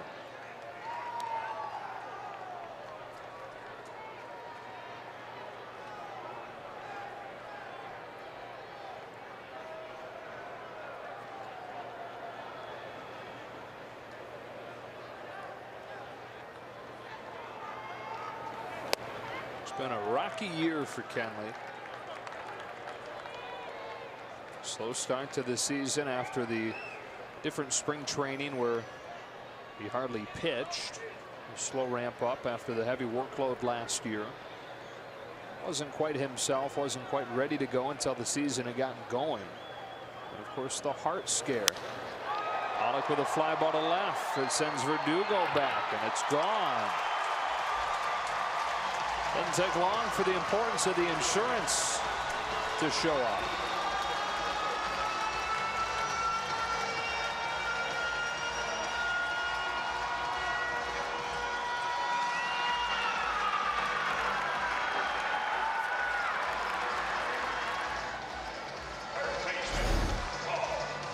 It's a cutter, but it's up and it doesn't cut much. You just see it's kind of got a right to left, kind of like a tail, and that movement is not big enough to get off the barrel or to visually fool the hitter. It looked like it started a little early. And it has that late cut. Even if it's small, it fools hitters just with where it ends up. So here's Goldschmidt off of the bench tonight, taking a strike. Paul, a couple of months into the season, was hitting below 200, but has been himself since that point, leading the National League in batting average, second in the National League in OPS. You knew it was just a matter of time with this guy. Getting a mental day today after they were eliminated. He was carrying a lot of that weight, and the offense was not doing well. And he was getting his hits, but they were empty hits. No home runs, not many RBIs at all. Jansen makes quick work of him. 1 out.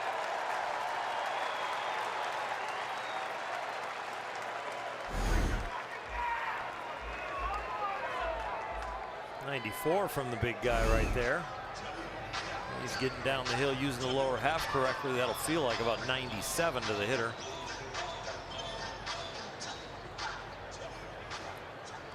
And a guy having a career year. Daniel Descalso. Pitch hitting for John Ryan Murphy, number 3, Daniel Descalso.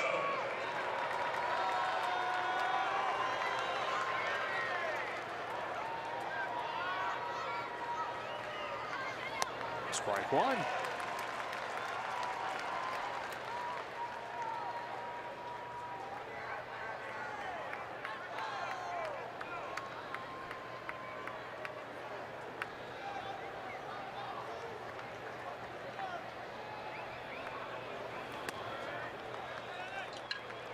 Same time tomorrow night, 6:40 Pacific. Walker Buehler for the Dodgers. Hopefully going for a series win. Jansen can get 2 more outs here. It's Matt Cook countering for the Diamondbacks. 1-2.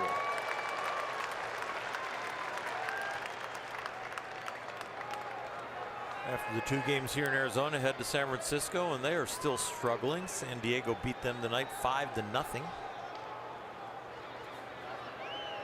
They let their GM go tonight. Bobby Evans. 2-2 on Descalso.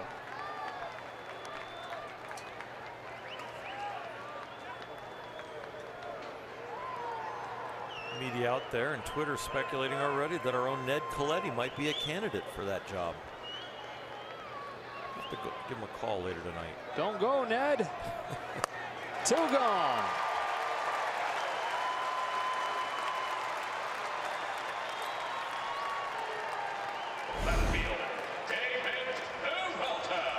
Early in Kenley's career, one of the things that the edges that he and Rick Honeycutt had to brush up on was not cruising into an outing, but coming out of the bullpen breathing fire. Well, that home run to Pollock seemed to wake him up a little bit in this one. The velocity has gone up 1 mile to 3 mile an hour harder.